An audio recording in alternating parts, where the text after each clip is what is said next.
All right. So you guys have made it to another Craving Wild podcast episode. This is an after hours episode. So this is not part of our normal scheduled program, which takes place on Tuesdays. These after hours episodes kind of take place whenever they kind of show themselves. We tend to try to post them later in the week just to give you guys something to listen to going on the weekend, get you all fired up. But before we go any further, I want to say if you have children or you are sensitive to adult language, this is probably not going to be the one you're going to want to listen to. We get into a little bit of everything here on this episode. A major portion of the beginning of it is talking about going after a quote unquote a buck of a lifetime in Pennsylvania, and how to work a piece of private that's got a lot of pressure surrounding it and very limited accesses. So that is what we talk about a lot when we start yelling at each other. Are we still friends? Not sure. Maybe. Kinda. Who knows? Haven't recorded one since, so could be a one-man show after this. Just kidding. Yeah, we're friends, and friends yell at each other. That's what you do. But we're just very passionate about our philosophies and our ideas, and it's actually really cool to have all three of us in here because we all have different philosophies really when it comes to hunting. So we really break down and kind of get into the property. I wish I could post a video or a photo of the property so you guys can follow along. We do the best we can to explain kind of how it looks and the setups and all that stuff, so you can follow along via your ears. But we talk about that. We talk about whether or not scent matters in regards to moving stands, cameras, scouting, all that stuff. We just have an open discussion about that. We also have a discussion about deer vision, I guess you would call it, because I've been getting trail camera photos of deer blatantly looking up at a tree stand that's in the tree, and there's nobody there. It's 2:00 in the morning, 4:00 in the morning, 9 p.m., 1 p.m., and no one's in the tree stand. So we kind of break that down a little bit and discuss that. And we also Eddie tells the story. His nephew, congrats to you, young buck, killed his first deer. So that's super exciting for him. I know we can all, take a step back and remember our first deer and how exciting it was. So congrats to you, young man. You have a future of giant bucks to look forward to. You also get to look forward to shooting bigger deer than Eddie every year.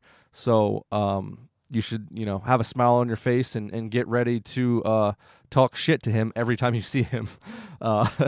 He's gonna kill me when he hears that. But yeah. So we kind of cover all sorts of things. We go off on 7,000 tangents as we typically do on these after hours episodes. We did have some, like I said, we did have some adult beverages. We do talk like adults.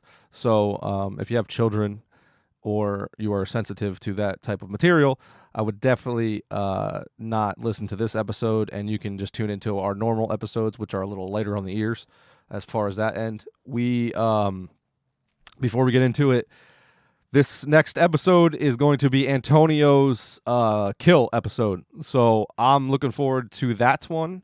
I'm sure you guys are as well. Antonio killed a very, very nice buck this year in PA, and I'm not going to say another peep about it because I'm not going to steal his thunder. I'm going to let him tell the story from the Venezuela redneck. So be on the lookout for that. That'll come in Tuesday, or it'll just be the next podcast for you. And yeah, that is pretty much it. Good luck to everyone going out. It is, we're coming into prime time. Giant deer are falling everywhere, including for us. So hope you guys enjoy. Hope you guys get out, and hope you guys can punch some tags. And be sure to tag us in them and tag us in those meals that you guys are going to be cooking with it. So, yep, we're tuning out, and we will catch you on the next one. Enjoy this week's episode of After Hours. Don't say it.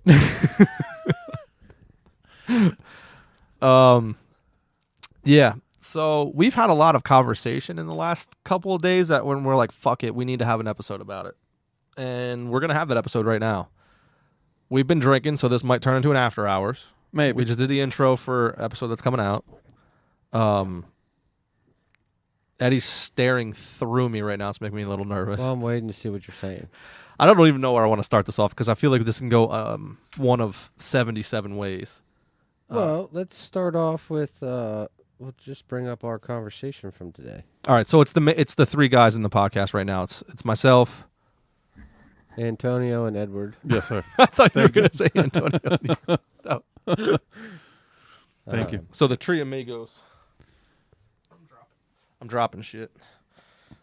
I'm hoping my cameras fire off. So I was thinking about going out tomorrow morning, right? And I don't think I'm going to do that again. Do that now because those deer came through way early this morning. They did. That's very weird. I think you should, though. Still go in the morning or wait until the afternoon? Yeah. Yeah, that's where I'm at. I think you should go in the morning and see what the fuck is going on. My personal opinion, for what I Fuck know, the cameras. from what I know of the place, I think you should just go in because it's you getting in is very low impact. Mm-hmm. Correct. Mm-hmm. So say it's a dud morning. It doesn't matter. Yeah, I can go in and out. It doesn't matter. It's low impact. So, I mean, I think you Well, I just got the people who own the property walking their dog. right now. Yep. Yeah. Well, then I would hunt the morning. Honestly. That's what I would do, too. You just got to see there what's happening. The best way to do it is just sit down. I mean, you're not going to spook them. No. Obviously, they keep coming in, whether they get spooked or not, by People walking. people yeah. walking or not. Ooh, So let me see, because the last time they walked, let me see what happened the last time they walked. I think if you're going to, I think you should not wait till the afternoon. That's what I think. That's what I would do. I'm going tomorrow morning and sit down on a third stand that I have on this property and see what the hell's happening. Because the main stand that I usually sit, I don't see anything. And then I sat on another stand that I have there, and I saw 4 bucks walking around at 9 o'clock in the morning. There you go. Last week they walked the dog at the exact same time. And the following day, that buck came through at 6:39 a.m. Yeah, I told you. So, but it's dark. I would hunt it. I will hunt it too. That's It's what I would do. chilly. He's probably gonna come back late. Think about had it him this. Come back late. If yesterday he's morning, there right? at 6, let's say he's there like 10 minutes earlier. You don't know if he's walking or he's just staying literally off the camera eating. Yeah, patient. No, they come through. It's a moving. Mhm. It's a travel corridor. Mm-hmm. The only reason they didn't come straight through last time is because a doe busted me in the yard and started blowing, and they stopped and they just chilled, and one bedded down actually. Yeah. Yeah. So I don't know. that spot is a weird spot, right? It's a very small. It's a 10-acre piece. I would consider it kind of urban hunting, but it's like not. Oh, I would. Yeah, you think that's urban hunting? Yeah, you would because consider it. your area to hunt is so It's 10 acres. It's so actually, limited. It's like 9.1 acres. It's limited, and then some of it's not necessarily huntable because it's like a straight cliff. Yeah, it's steep. Yeah. So I would consider that urban because you're very funneled. You're very small. You got houses around. You got yards around. Right. I consider that urban hunting. Like I consider my hunting kind of urban hunting, depending on the time of year. Mm-hmm. Because as the season goes, I get tighter to the development. Just because of I know where the doe groups are. I know what the buck are going to be checking and stuff like that. So Well, we can let the listener decide. If you are hunting within 7 yards of a swimming pool, is that urban hunting? 7 yards. put that as another survey. Yeah, I'll put it out there. Because that's kind of where I was going with it. You're talking about the survey about, hanging stands in the rain. Yeah, I want to get to that later. Oh, okay. Like, I want to wrap this up. So this property is a little. It's funny because I never have any bucks there early season, right? Like throughout the summer, early season. This year, opening day, and I had bucks all of a sudden, which kind of threw me off. I literally went there to shoot a doe, and they came through. I think I said this on the last episode. Maybe. Or a couple episodes ago. But anyway, so in the years past, and including one of the deer that's in the studio here somewhere, actually it might be in the living room. That was on November 11th. I killed that buck. But it seems like there's a stretch there, 3 to 5 days, where it's just like crazy with bucks chasing does because it's only ever does over there, right? This is the first year I've had bucks like this consistent, like ever. And I've hunted that property for 15 years. So I don't think those bucks are gonna leave because I have the does are still there. It's just I think that because I haven't been hunting it, the pressure has been off. Those bucks are staying over there. I think. I don't know. Could you also think it was a good wintering year? Because like I see more buck around my place than I've ever seen this year. Because we had such a soft and winter. I think some of it could be the wintering. You know, the young ones made it through. Food was available, so they have, you know, they grew better. I don't know, you know what I'm saying? It's just do you think it has an outside factor to it? Oh yeah, I think it does. It's definitely just a weird year. It's just a little off. Okay. Just a little off. Mm-hmm. And that kind of brings me into today. I went to the other piece of private I hunted. I can hunt, and I walked the whole goddamn thing. I was like, you know what? Fuck it. Who cares if I blow this out? I have the other property. It's no big deal. I'm going after Megalodon, right? Not one scrape, not one rub on the whole property. Mm-hmm. Acorns everywhere. Yeah, I don't got any on my property. I shouldn't say acorns everywhere. Acorns in a lot of places. Not a crazy amount, like a blanket on the ground right now, but they're there. Yeah. I would say he's not moving. I'd say they're not moving. That's what it is. Because I found my first rub yesterday walking in the woods. You think they're just late? I just don't think. I think that it's very concentrated, like super concentrated. Because the acorns fell on the ground early, and it pretty much, and it was kind of a trickle effect because they fell early, right before they're supposed to fall. So now you have an overabundance, and they're not moving. And I see a little bit at the house. The other day when I missed that doe, I literally was walking, and there was a blanket of acorns on the ground. Said, screw it. There's no place better than where I'm at. In my opinion, at that point in time, let's get in a tree. And literally 30 seconds after I got in a tree, boom, deer showed up. I think they're very concentrated because we have an overabundance of mass. Yeah, I mean, I would definitely agree with that. What's your thoughts, Antonio? No, I don't know. You talk about one stand versus the other. What's the difference? I'm probably gonna say it's feed. Maybe. I don't know what the. I think maybe feed. Maybe they're the does are hanging out more on one than the other. I don't know what the main reason would be. But yeah, one stand. I sat there the first week, didn't see anything, and then I sit one time at this other stand. How far away? They're about a couple 100 yards away. Yeah. Okay. So it could be a complete feed. Yeah, complete. Because also you got your oaks falling different times of the year. So depending on. And my property doesn't touch any ag. Yes. So there's then you're nothing. You're straight off of the woods. Yes, straight off. Yeah, correct. Or in any property that's feeding them, maybe. Yeah, but that's neither here nor there. Yeah. You know, because unfortunately you can't take that into effect. Because if people are doing it properly, they're not feeding right now. Yeah. You know, so you kind of have to push that to the side. Yeah. So I don't know. I don't know what the reason is. We're in a podcast here, guy. I'm the asshole this week. Yeah. Oh, jeez. Yeah, I don't know what the difference will be or why they're doing it this way, but again, my tree cameras don't my trail cameras don't tell me shit. So, I don't know, man. It's a very weird year. This time, the last couple of years, I've seen tons of doe moving around, and that's the last thing I've seen here, is does moving around. They're there because I've seen them, but they're not when I'm in a stand. So, well, how many times have you got to sit so far? I'm gonna say maybe 4 or 5 times. Okay. What about you, Daniel? Yeah, about the same.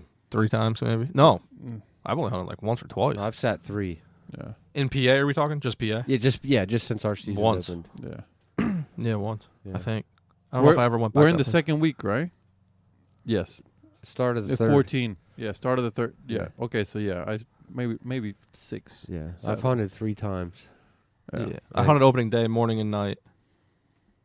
And then I don't think I was going to hunt Jersey, but it never happened. I hunted opening day the evening, and I haven't hunted since then until this past week. Mm-hmm. And I got out twice this week. And This is the second Saturday, right? Yes. Yeah. Okay, yeah.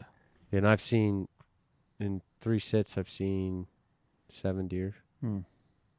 So That's good. yeah, and one was a miss. And if I probably would have sat there without getting down and looking for my shit, I probably could have got one. Because they were moving to me. When I got down to go check my arrow, boom, they busted. Busted out, yeah. And I kind of wish I would have known I missed. So the whole deal with that is my knock never went off. I couldn't pick my arrow out. So I never knew where it went. And I got up there and it was stuck in the ground, just pretty much straight on from the tree. Like it never deflected off of nothing. And when I shot, she acted weird. And, normally when you get that tail going like a good whack, it's a good sign. But she did that, but she just like ran out and stood there. What in the world? And then she met up with another doe and they just left. So I was like, okay, well, I'm going to sit here for a little bit. And then when I got down, found my arrow, nothing on it. And I think what happened is she was quartered away from me. I think I shot between her front legs and scared the living piss out of her. Yep. Yeah, that's hilarious. Because I don't know where I hit. There was nothing. I'd So never. you just that was a friendly reminder that if you blow, you go. Yes. Yes. Yeah. Well, she didn't blow. Well, I'm just saying in the future. Oh. Yeah. Yeah. Like. Yeah. This is just it's a threat. Yes. Yeah. Yeah. Stay out of here. Or you're Actually, it's not. It's a promise. It's not. Yeah, a threat. It's not a threat. No, it's a promise. Remember when you're like 12? Yeah. That was the first deer I shot out of the saddle, though. Yeah. I'm not gonna blame it on that at all. You should, because saddles are gay. No, I'm not gonna blame it at all. It was literally I wasn't even in the right frame of mind at the time. I couldn't even get an opportunity. Literally, just put my bow on my bow hook. Yeah. And I was putting my gloves on. I put my left glove on, and I'm looking at my left hand, and I hear a twig snap. And I look to my left, and here she's coming. And I was like, you got to be shitting me. Shit. I literally said that to myself. You got to be shitting me. Like, and I know I made noise getting up. So I was either like ninja or. Yeah. You never know. You never know. Yeah, she could have been laying there or I don't know what. But yeah, and then she went through the first shooting lane, and then she went through the second shooting lane. And the third one she hit, and I stopped her, and I just rushed it. I just rushed it. She was probably only 25 yards from me, so I just rushed it. With those, it's so complicated to guess what the hell they're doing half of the time, and I get confused by them so much. There's no rhyme or reason. Yeah, what they do. well, the only time that I saw does in my stand, that's when I texted you guys that I saw like 28 just running full speed under my stand, and I was just like, what the hell is going on? Nothing was following them. Nothing. They were just running for some reason. Yeah. And then 5 stood there, and that's why I posted that video on Instagram that they're smelling the fucking Latin food out of me. Because I farted right before them. They were just standing there looking at me. So that's like a group of like 5 or 6 that came running, and they stopped. And then they did their thing, and then they left again. And I was like, why are they running full speed, though? I have no idea. That property has coyotes, so I was like, oh, maybe I'll see the coyotes following them, but there was nothing, zero. It's just those running. Yeah, one of them wigged out, and everybody else went with her. Everybody's like, oh, shit. Yeah. I don't know. I mean, you did pass like, what, $7 that day, it seemed like? 4. Was it 5? Whatever, it was close. Come on, they were small. They weren't small. I have to fucking pretend that I like to hunt big bucks before I shoot a small one, man. No, you don't. Do you want me to shoot a real small one tomorrow just to make you feel better? Because I'll do it. I don't care. No. Can you imagine if I would have shot those and then I would have said, like, my trail camera would have been like, oh, finally, here's the bugs. That's what I'm worried about. I'm like, fuck this, bro. I'm worried about shooting a deer on the smaller property, and then that big boy hits the scrape like 3 days in a row in daylight, and I go, fuck. Yeah. But that's why you have 2 other friends. Yeah. Exactly. Also, that's actually true. I might be able to bring you guys. I almost said sneak you guys on there. I might be able to. No, bro. That's your deer. Bro. No, that's a deer. I mean, if I kill a deer, that's a deer of a lifetime. I mean, that's not. There's no guarantee that deer's gonna make it. Yeah, that's insane. Yeah. 14 points. Yeah. Stupid. I don't know. I don't know where he came from. What created him? I think it's a government spy. Who knows? I don't know. Yeah. So. It is what it is. It is. It was strange to me. I've never walked that property and not seen one scrape or one rub. That's funny. Well, my scrapes are weird this year. I don't have a big boy yet. Is it? Yeah. Okay. And I have. Because I have a theory on this. Let me hear it. Well, so I don't think I've ever had a deer that mature on that property, that big and that mature. So I'm wondering if there is, like, the hierarchy has already been made. Like, there's no reason to scrape and rub. He's got it under control. Well, he would still make a. There still should be a community scrape somewhere. There is a community scrape that everybody but him hits. So I don't know, but I don't know if he's coming downwind of that scrape and just seeing what's on there. I out of have the a hard camera? time believing that though. I have a hard time because he would want to make sure his odor's out there. But if You need to know I'm here. If you know what I'm saying. If he's the dominant buck, you would think he's. But if his range is so small, like, everybody already knows. Like, he doesn't have to go around saying, like, I'm a fucking champ. Everybody already knows he is. Yeah, but how would they know he's there without putting out? Because he hasn't left. He's been there all summer, all spring. Like, I think his area kind of got so small that it's just like, like when you come into a spot and like, this is someone else's territory. Like, you don't need to be. No, I understand that, but I don't. As a behavior, I don't see them being as a. Right. I would think he would want to know he's out there, outside of visual. Yeah, and I'm starting to wonder maybe if the does are going to go to him, if it's like a situation like that. Yeah. Where he's just going to not move. Yeah. And I don't know if he's that old, though. Yeah, I don't know. He doesn't look old. He doesn't look super old at all. But his rack says otherwise. And I know you're not really supposed to judge age by rack, but that doesn't happen on 2-year-old. Yeah. Can you imagine if you killed like a 2.5-year-old? I'd then it's just something's weird. I think he's 4.5. Maybe. Which is ancient over there. I don't know. It's a very strange deer. I think you should just hunt that spot. Every day. I can't. Just quit your job. Just hunt that spot. I wish I could. I definitely got to stop over analyzing it. That's for sure. Yes. And just go in there. I mean, I blew the fuck out of it up today, putting cameras out and trying to get more intel. I got 2 doe bedding areas that I blew does out of. Are you hunting that? I seen small bucks. Are you gonna hunt that you're gonna go to your pre-hung stands, or are you gonna hunt that as I'm gonna just go and hunt this? It's kind of a little bit of both. I have pre-hung sets, but I don't think I'm gonna hunt out of them just because I know there's a couple of spots like that scrape. I have a pre-hung set below that scrape, but I don't want to go below that scrape because my access will kill me if I don't kill him. I have to cross all the deer trails to get to it. Antonio, you've been to that spot, right? So, I think I might just go in there with the saddle or with my 1.0 and just hang where I've hunted the place for a long time, 17 years probably. So I know where I want to go, and I know the tree that I'm going to be in.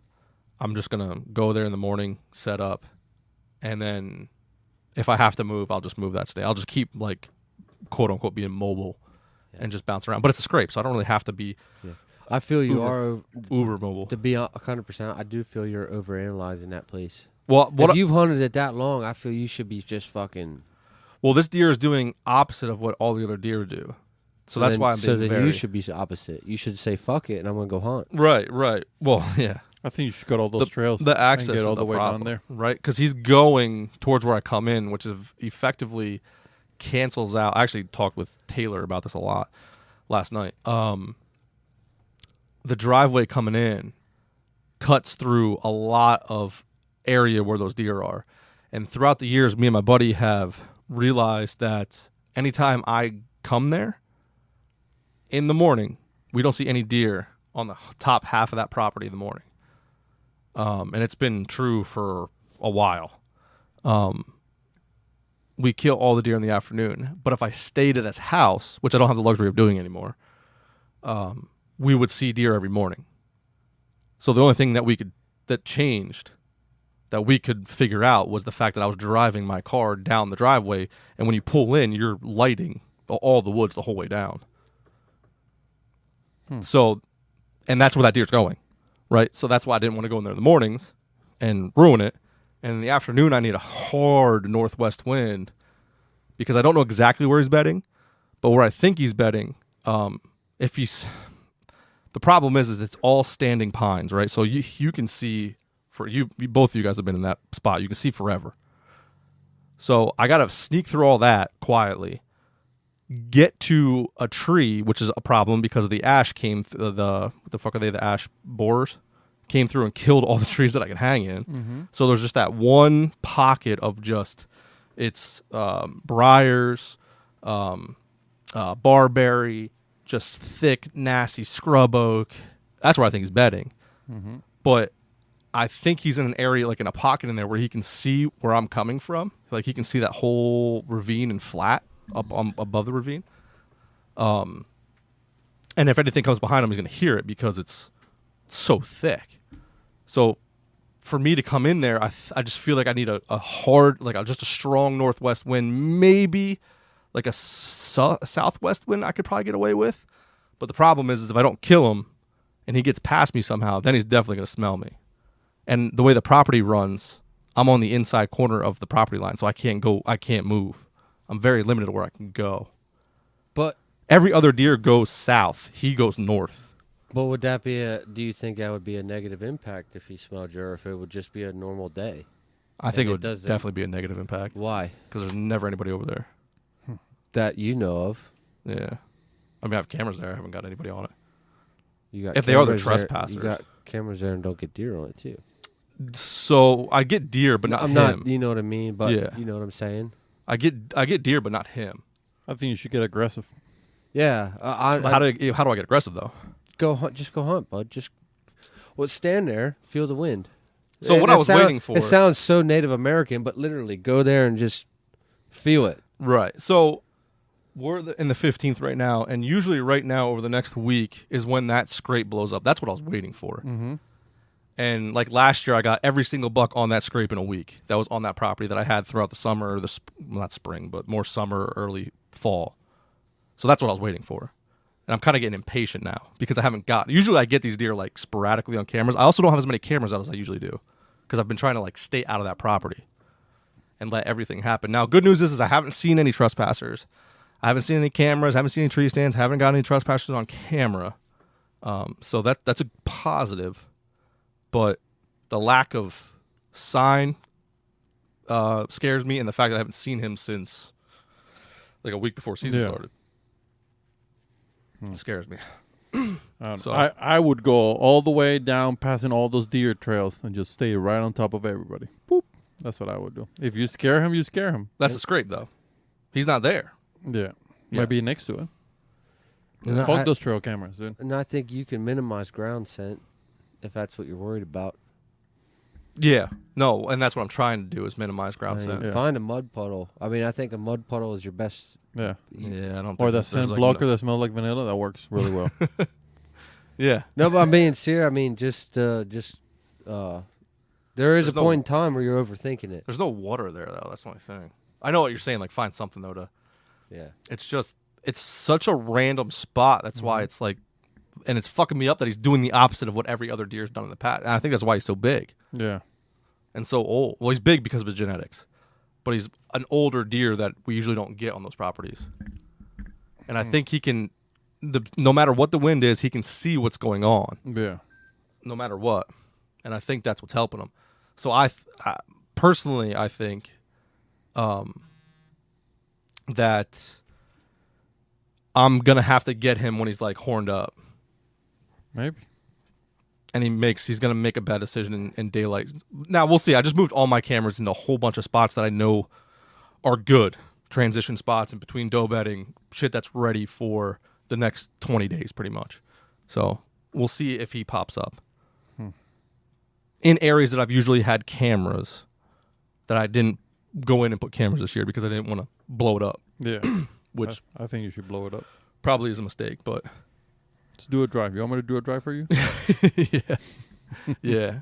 I did blow a bunch of does out of that bedding area, which I think he's kind of in and around. Yeah. I wouldn't doubt it, man. So, That's where it is, Wow. man. You find those does, man. You get on top of those, mm-hmm. and you'll find he'll be there somewhere. he's in there somewhere. Yeah. Where I don't know. But I don't know. The fact I haven't got him in a month is concerning. Yeah. That's super concerning. You think you got shot? I think if anything, he got poached. I didn't have deuce for 2-3 weeks. I've never had deuce on a camera till last week.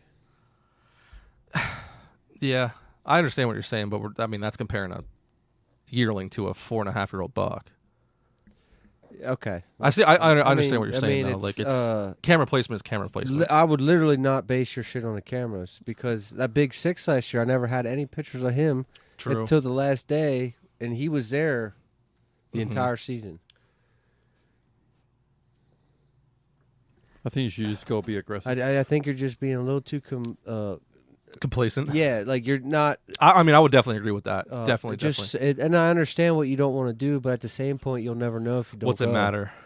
What's it matter if I blow him out? Because if I'm not going to kill him, not I going would there either. rather blow him out than to never. Low fuck with key, it. I was kind of hoping I would pump him today. Low key, that's what I was Yeah. kind of hoping. Well, see, when we had this conversation last night about, I was thinking of a different deer, and Mhm. and my. Can you cover that vent? The it's going to get 1,000 degrees in here if you don't cover that vent. Thank you. Yeah, I mean, I don't know. It's damned if you do, damned if you don't. More Yeah. damned if you don't, though. I'd rather spook him. I'd You know rather what it is? spook him. It's this fucking social media, right, where they were like, you bump a deer once and you don't see them ever again. That's fucking lie. So we just had to talk about this the other day at work, and my boss asked me something, and I said a lot of it because he has a place in Ohio, and the guy who used to run it, so he wants me to go out there, and I'd love to do it, but I got a few stipulations to do this shit. Mm-hmm. One, I'm not going to be condensed to you have to go hunt this tree stand. You have to hunt this tree stand. Now, I have 10 tree stands, and you can only hunt them 10 tree stands. You can go fuck yourself. You might as well go to an outfitter at that point. I'm not doing it. I have no desire to do that because my deer hunting's me. I live and die by my choices. Right. So they were just out there for 10 days once the season started, and 2 guys had saddles. They went and dispersed and did what they did. Both of them killed deer. So, and I said, well, how does this old guy feel about it? Well, he fucking hates it because he feels like these people are just walking through the woods aimlessly and just messing things up. And my opinion on that is there's negative and there's positive impact. Okay? So you bump a deer from his bed. But how long did he watch you before you actually bumped him? Uh-huh. So Or heard you. I have a personal belief that there's a safe zone to a deer. Before he busts. It could be 20 yards. It could be freaking 10 yards. It could be 100 yards. But you don't know. You'll never know his safe zone. Mm-hmm. So you bump him from his bed. Now, how did he react? Did he fucking blow out of there like you just shot him in the ass with a paintball gun? Or did he sneak out with his tail down, head down, just trying to... And there's negative versus positive impact. Now, did you positively impact him to reinforce that this is where I need to be? I saw him coming from 100 yards away, and he closed the distance to 30 before I decide I need to get out of here because he impacted my zone. Negative impact is he was sleeping, had no idea, and you literally bumped that deer 5 yards away. Yeah. You just literally scared the shit out of him. him, out of his favorite bed. Do you think he's going to come back? You never know. But it's a positive versus negative impact. Yeah. And right there with your situation, you never know if it's going to be positive or negative. That's what I meant by instead of just like, I don't know if I should go hunt. Mm-hmm. Well, if he passes your ground scent, did it really negatively impact him? Or Does he Yeah. just not care because you have that lady walking her dogs, or Right. you know, her son comes over and just decides to go Fucking out for a shooting, walk whatever, with Yeah. his crossbow for that night, or you know what I'm saying? Like, Yeah. And you Yeah. just changed all these trail cameras too. So you just left a bunch of scent. I just left a ton of scent. I did exactly what I didn't want to do, Yeah. but I just kind of took the philosophy of, well, I don't have anything now, so I'm not gonna. I can't get any worse, yeah. right? Well, no, 100%. So Yeah. why not take that to the hunting standpoint? No, and I want to, but I'm trying to be calculated about it a little I bit. understand. I'm very You know what I mean? calculated. Yes, I'm very calculated. So, with what my do you shit. think is more of a negative impact, if he sees you or smells you? Smells you. My personal opinion, I think it would be. It's neither. I think it's Because that bed's we there talked for a about it reason. earlier. It's everything's so situational based, in my opinion. I've hunted so many different types of big woods, small woods, right next to houses, not near houses, next to roads. You know, Yeah. and I just feel it's so situational based because one deer you can piss on the ground, like you laughed about earlier. That buck I killed, I literally pissed on a tree next to the tree that I was sitting in because I wanted to make the sound. But I guarantee that piss range was fucking 6-7 feet tall, and that buck literally walked right next to that tree. He had every bit of that piss smell in his face. Yeah. And it did nothing because he was on a mission. He was looking for a doe. He's looking for that. Literally, I could have pissed on that deer, and he probably would have been like, "It's raining today." Like, whoa, Yeah. you know. But another deer that comes through there, he could have got a whiff of that 30 yards ago and was like, put the brakes on, because he wasn't in the mindset of, I'm looking for Yeah. pussy. I'm looking for feed, or I'm looking for. He's not as just a- zoned in. I just got bumped out of this area. Now I'm looking for my next bed because I just got bumped out of here and I don't feel safe going back here. We just looked at that buck earlier. Our buddy Aaron Brewer shot a couple years ago. Well, I'm sorry, I made a boo boo. Anywho, they bumped. I know the story of this. They did a deer drive, and they bumped that deer out of its bed. Aaron came back in the evening and said, "We're gonna redrive that." That deer came right back in and bedded To down. that same bed. Same bed. Yeah, I was just gonna say Because that. it's positive reaction. He made it out of that fucking danger point from that bed. He knew Yeah. what was going on, and he came back not expecting. Yeah, that them bed worked to do for the him. Correct. So it's so situational based. So say that buck was a year younger or maybe a year older, and that same situation happened, he might not come back to that bed because He might not also have that bed because he's not the mature buck in the area. correct. So it's so situational based on the age class, on his experiences, Personality. Yeah. yeah, his negative versus positive. You can be as freaking ninja like and shot and just so calculative, and it'll never trumps a fucking major point on that.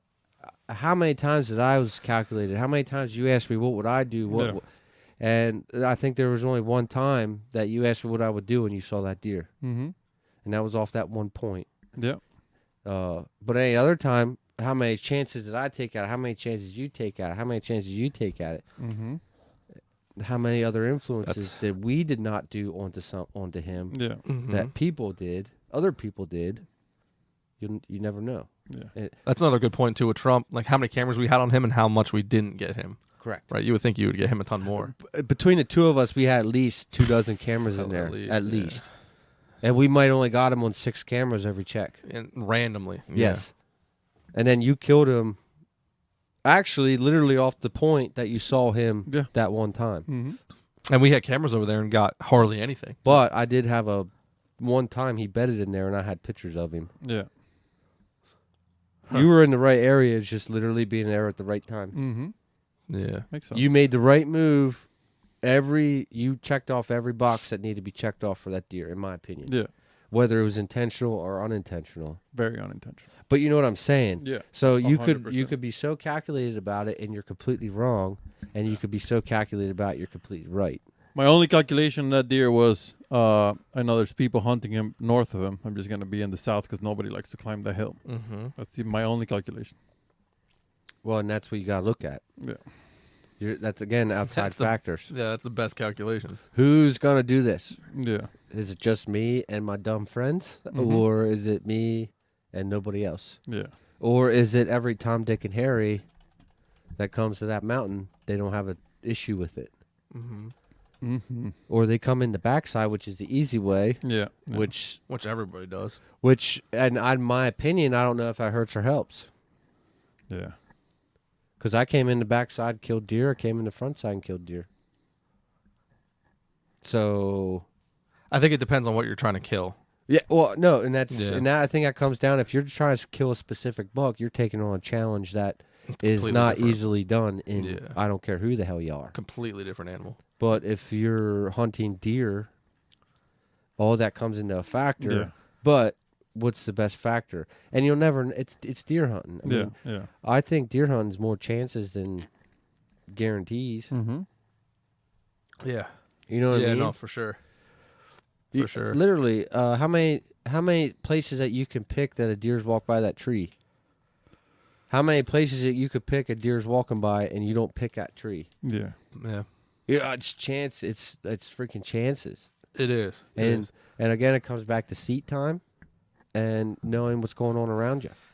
I think this is the positive of public land, right? Because you don't have that. I mean, I guess if you hunt a piece of public for 20 years, you'll have it. But like, you don't have that intimacy to overthink everything. Yeah. Well, you do on private. Well, and I think it still happens unless you block it out. Because so my dad, he's hunted the same game land since he was fucking right. That's what I mean. Like he knows it very, very well. But he don't leave the spot, whether it's good or bad.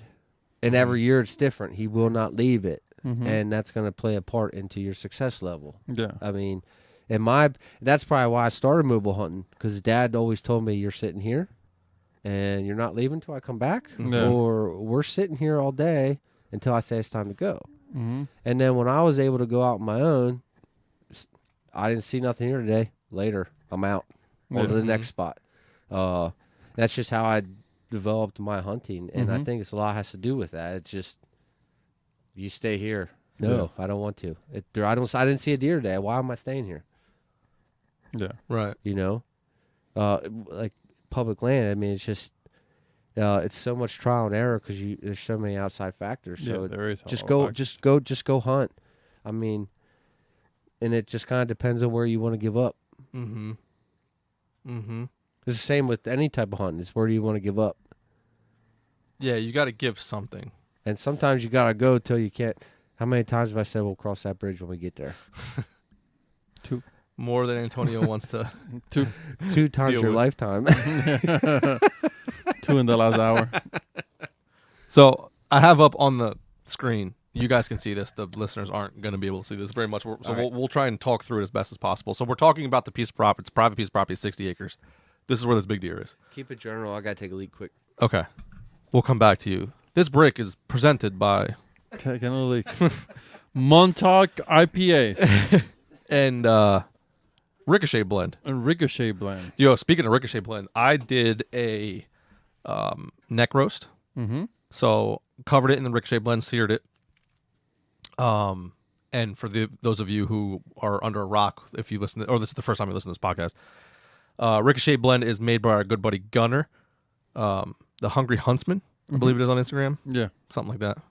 Yeah. We're not very good at this. You'll find him. Yeah. Gunner. He's the only guy's name's Gunner. Perfect Yeah. name, but I think it's like Hungry.Huntsman. Anyway, he came out with this seasoning, and it's called the Ricochet Blend. It's amazing.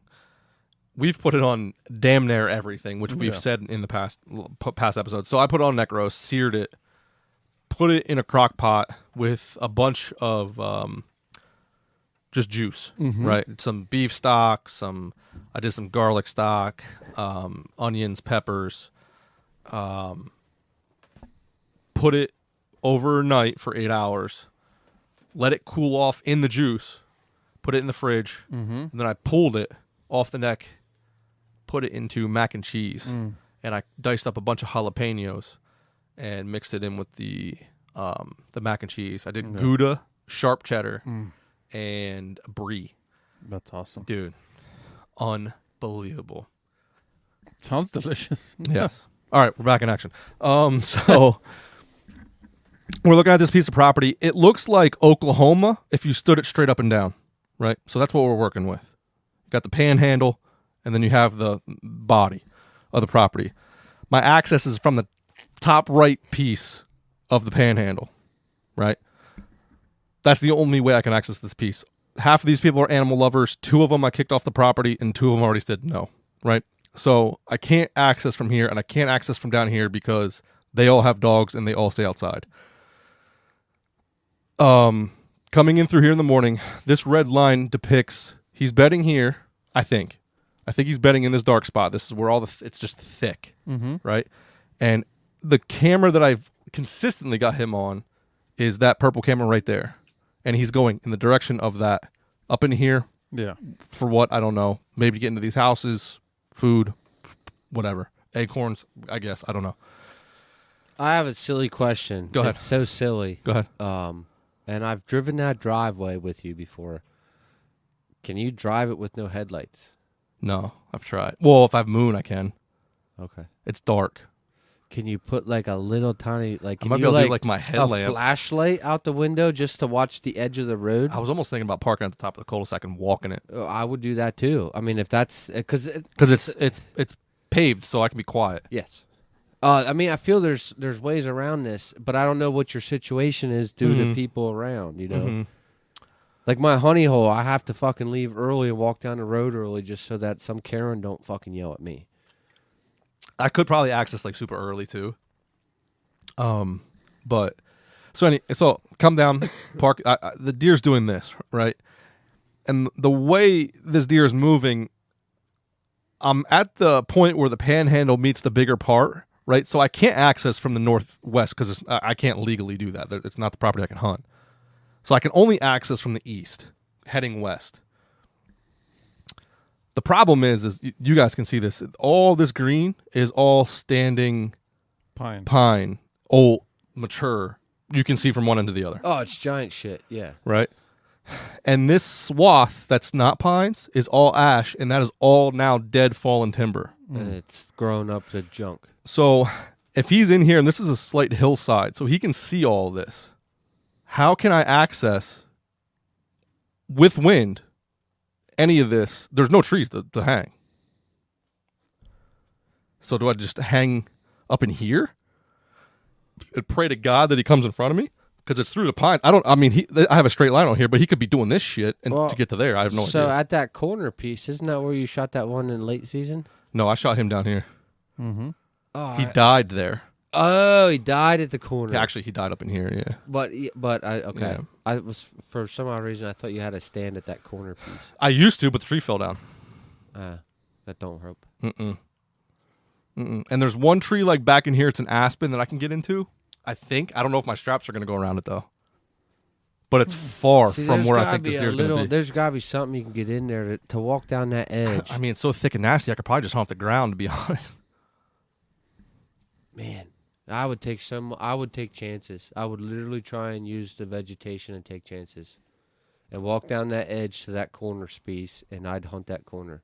That's what my personal opinion, from what I know from That's what I want to outside. do, but I don't think I can get there without him seeing me do that. That's the chance you take, because how do you know if any deer can see you? Very true. Because I bumped out 3 deer right here walking in to these cameras. Well, I put a camera here. The way you just used that, I wouldn't come in that way. I'd come out the property line boundary. Come over here. Come down that property line. So the problem is there's does that bed here, so you blow out all these does. So if it's early, it doesn't matter in the morning, but in the afternoon, you're going to make noise. So it's there. I would be looking at it as early.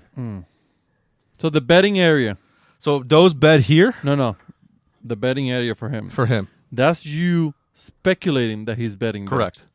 I'll just fucking put a tree in there. In here? That's what I would do. How would you get to that? From the bottom up. I can't. This is all doe bedding. Fuck those does. You're gonna have to say fuck it at one point. At some point in time.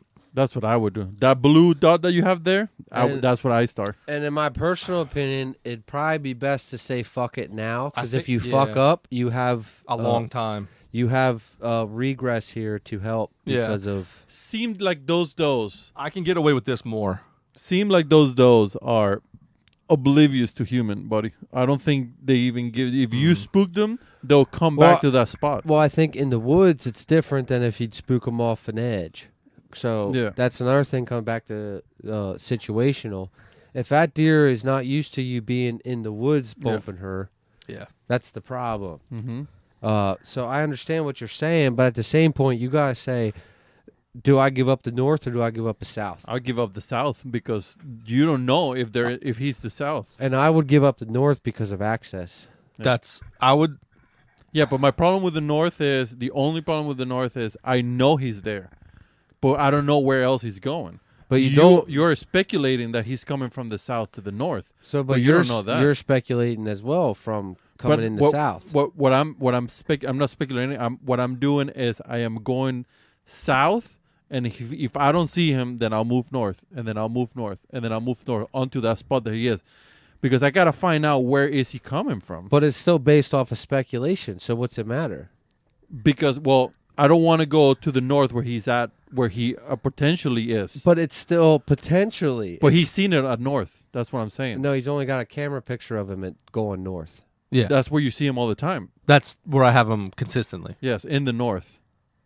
Yes, but that's before, like most of the time. Like literally no, because the way I see coming in from the south, you're Yeah. already giving up the whole place. You're giving up the entire place. What wind would you come in on the south? What wind? Yeah. West. No. It's probably north wind. Just Blowing down. Just blowing down. And you would lose. So I have done that. I've come in here. So what you do, what Yeah. you're talking about, I do once this scrape, which is right here, heats Yeah. up. Once the scrape heats up, I J-hook into the scrape, Yeah. right?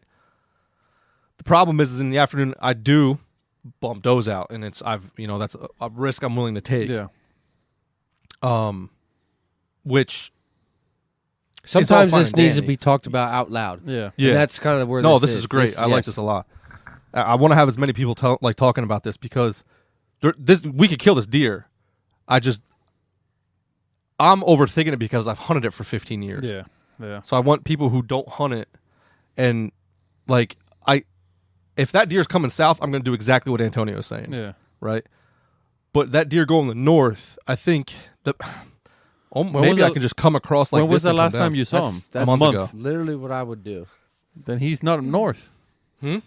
If you haven't seen him in a month, he's not north. Well, to kind of what Eddie's saying too, it's a camera, right? He could be going up here, and I just don't get him, Yeah. or he could be going south, and I'm not gonna Again, get him. it's literally that's what I'm trying to say. It's all speculation Yeah. because you don't know exactly where he's laying. And there's a lot of woods here. If that he you could knew be too. exactly where he's laying, which I find hard to do in general. Yeah. I don't. These people who say I know exactly where his No, bed I don't is, have a bed. I think that's into controlled areas because you can't. I'm going off of historical data in the fact that this circle, it's almost like a triangle of green thick thicket. Yep.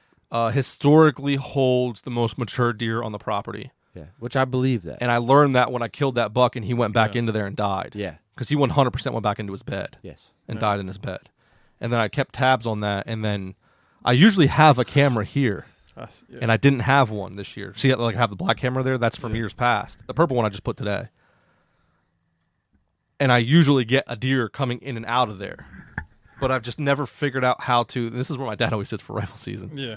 I can never figure out how to get into that. What happened 2 years ago with your best buck, one of your best bucks? Yeah, He was fucking around and missed the opportunity at it. There. Yeah, he came from that buck, but the problem is that deer was pushed by other people, right? Yeah, well, I mean that's neither here nor there. Yeah. But that's where he's headed. He's That's going where that he's way. headed. He feels safe going that way. Correct. So, yeah.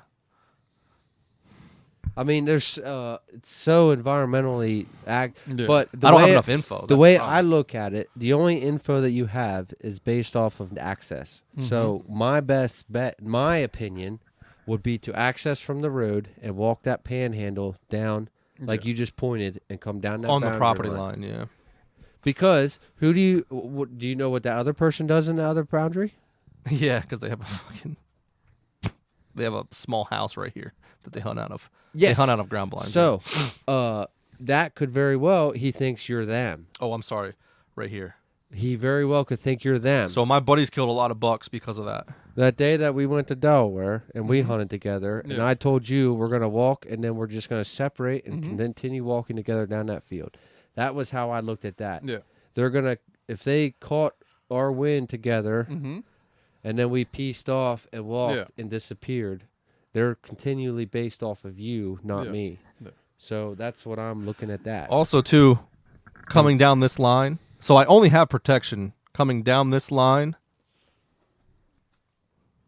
I don't know if I can get to here, but if he's moving south, it wouldn't matter. We'll just say if he's moving north. You don't see him one day, you move another 50 yards. Boom, hop up. And do it like kind of what you're saying, bouncing. Yeah. Just that's doing what it I would. the opposite. I would bounce. The only reason what I would do there is because they're so used to human smell. I don't think your smell's going to do anything. I disagree with that. I think that's what I think. It's too so. But that's just me hunting out of my private property. Yeah, no. That's how I see it when I hunt those properties. They're so used to smelling everybody. How big's yours though? Mine is not 60. It's 14. Yeah, but and then you have very much populated area produced by. There is, but there's a big field on the other side that's like an extra 20 that nobody touches, and there's another field after that which is like another 20. Yeah, but. What I'm saying is, if they smell you, they might be like, "Oh shit, there's somebody here," but they will come back to that spot again. Correct. That's positive reinforcement. So I don't think impact that if you're gonna hunt that deer, that is so big and it might get poached, it might not get poached. I'll be on top of them. That's what I would do. It's just I don't know why, but my instincts would be like, yeah, let's just get on top of them. I agree with getting on top of them, but I just agree. On the entrance? Agree to disagree with other stuff. Yeah. So it's 200 acres of hardwoods. I can't hunt that, but that's what that chunk of woods is. It's 200 acres. Yeah. I don't know, man. You can sit in the north, like you said, and then just there for 2 days. And if you don't see anything, I'll just go back to. It has to be somewhere. The only problem with coming across and coming down is you will have that. He's gonna cross your scent. Yeah. But if he does, theoretically, I should kill him. That's how I look at ground scent. But if he does it after daylight, then it might be. But it might be. You don't have no control after daylight. No, you don't. It might be. See, that's the beauty of the small piece that I have. I can get in and out, and no deer's ever going to cross my trail. Yeah. Unless it wants to go swimming in a pool. But. Will you jump off a diving board into your tree stand? Could. Yeah.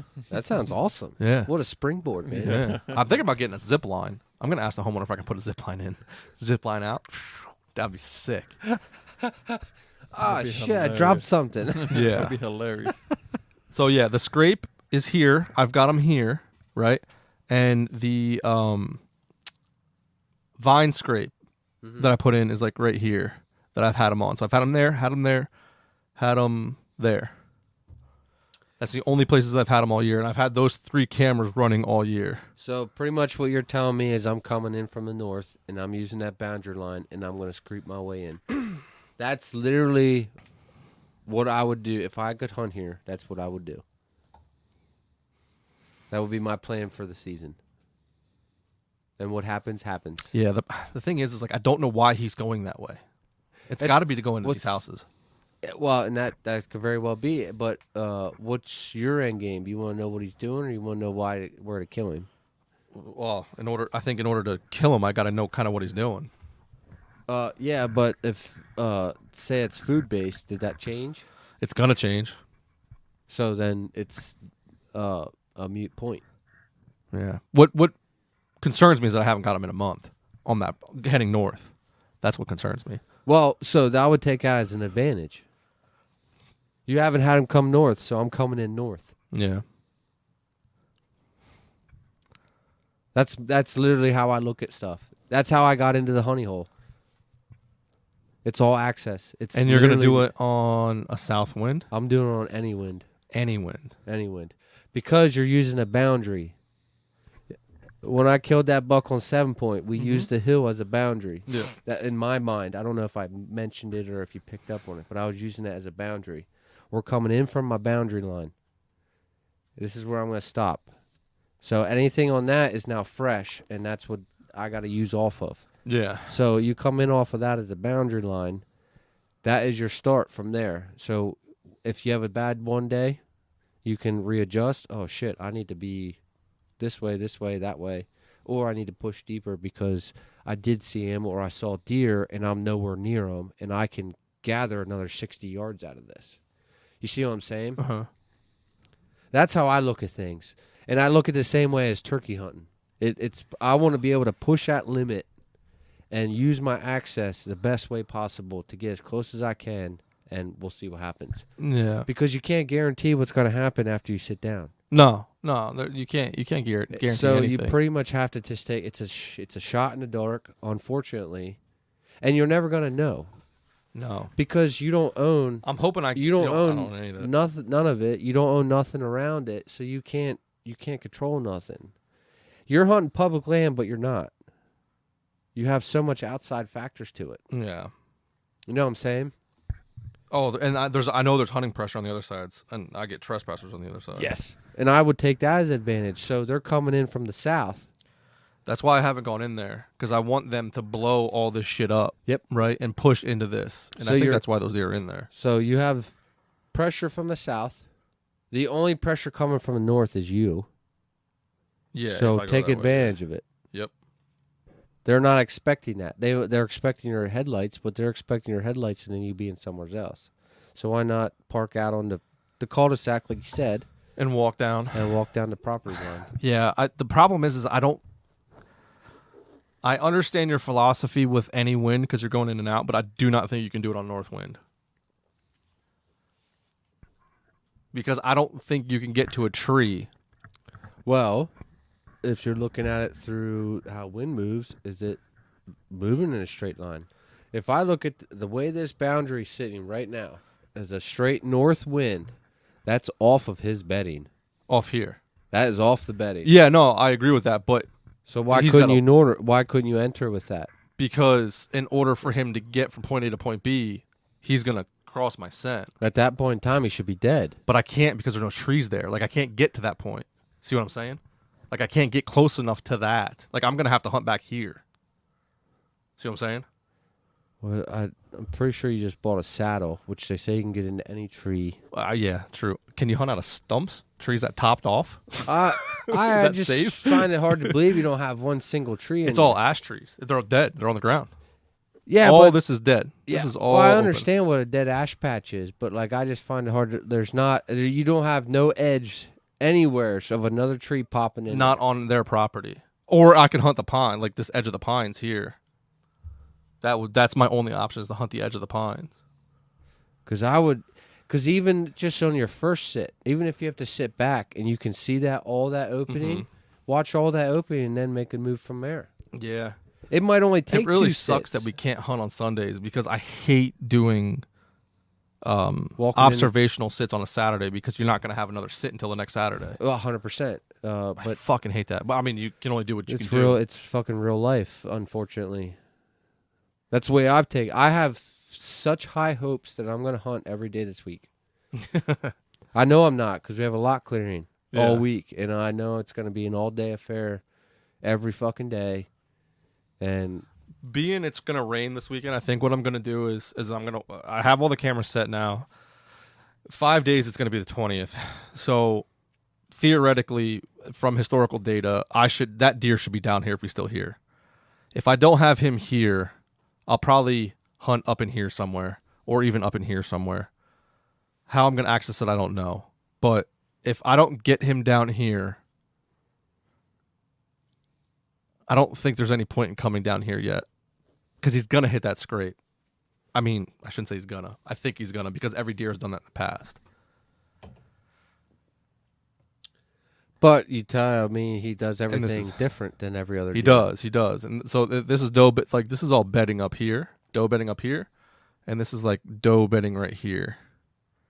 So it's like this, and then the doe's bedding also in here with the bucks, I think. This is a pretty big patch. So they're a little bit separated. I think the does are on this face.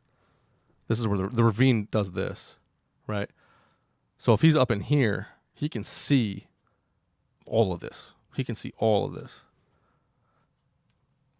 So I'm gonna have to like either come in like on a hurricane when it's really loud, right, and sneak in there, or hunt off the ground. That's also an option that I'm overlooking.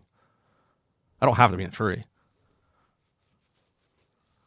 And in that, there's plenty of places in here I can hide because it's all knocked over trees. So where's the holdup? I got to go on the ground. That's the only way I can do it. So where's the holdup? Just wind. That's the biggest holdup is wind. Is trying to access it on wind. A good wind. And if it's a north wind, is he going to be there? Is it a south wind? Is he going to be there? I don't know that. I don't know any of those questions. There's a lot of questions that I don't have answered because of the. The only way you're gonna find out, bud, is to hunt. Yeah, I understand that. I mean, you're just asking. I feel like you're just asking a lot of questions you're never gonna have the answer to unless you just go out there and sit.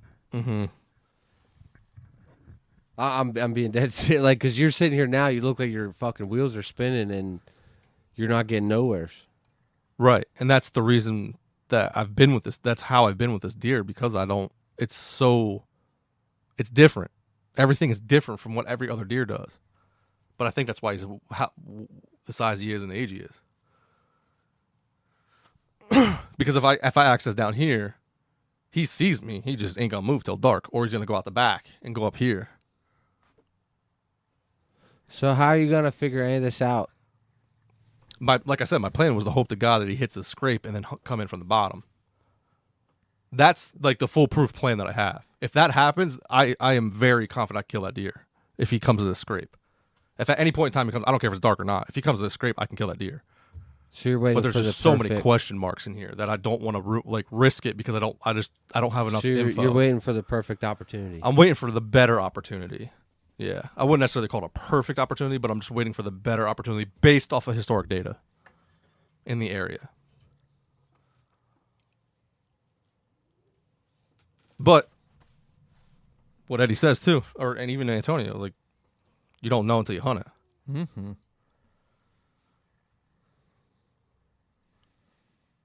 Why don't you park it next to the house and just cross to the corner? Right here? Yeah. That's usually what I do. Instead of just parking on the top, going all the way to the left and just coming down, making all that rackets. Mm-hmm.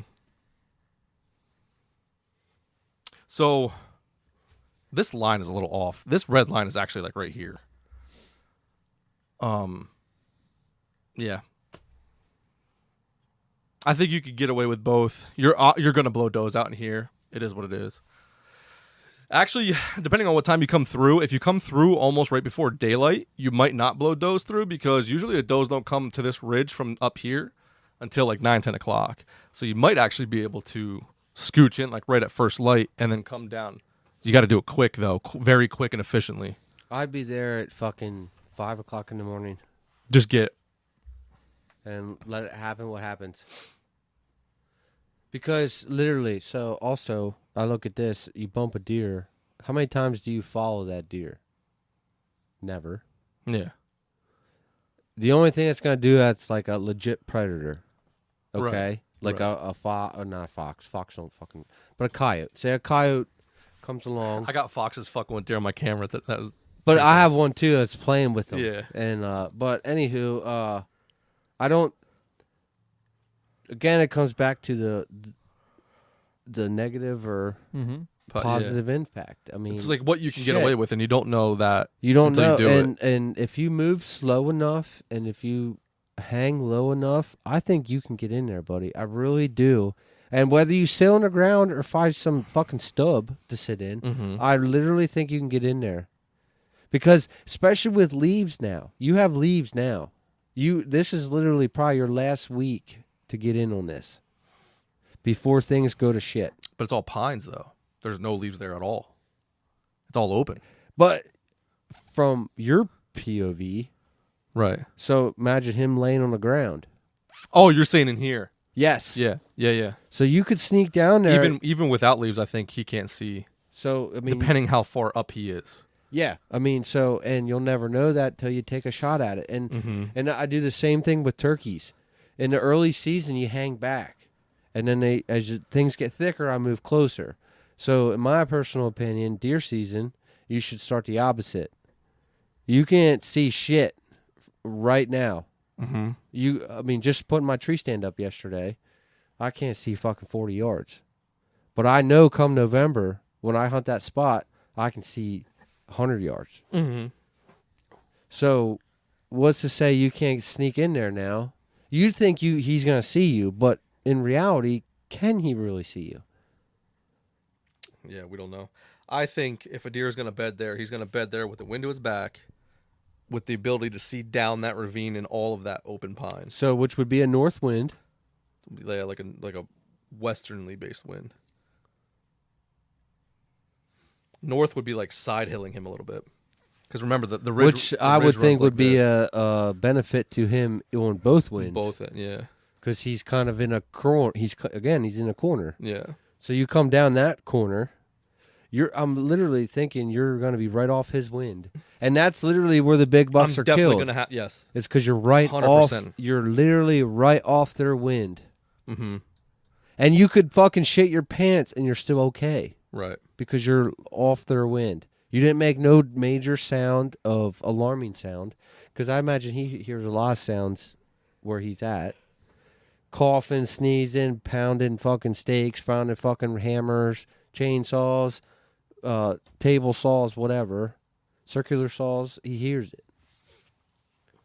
You make a metal noise or a bang noise, may not be that big of a deal. Yeah.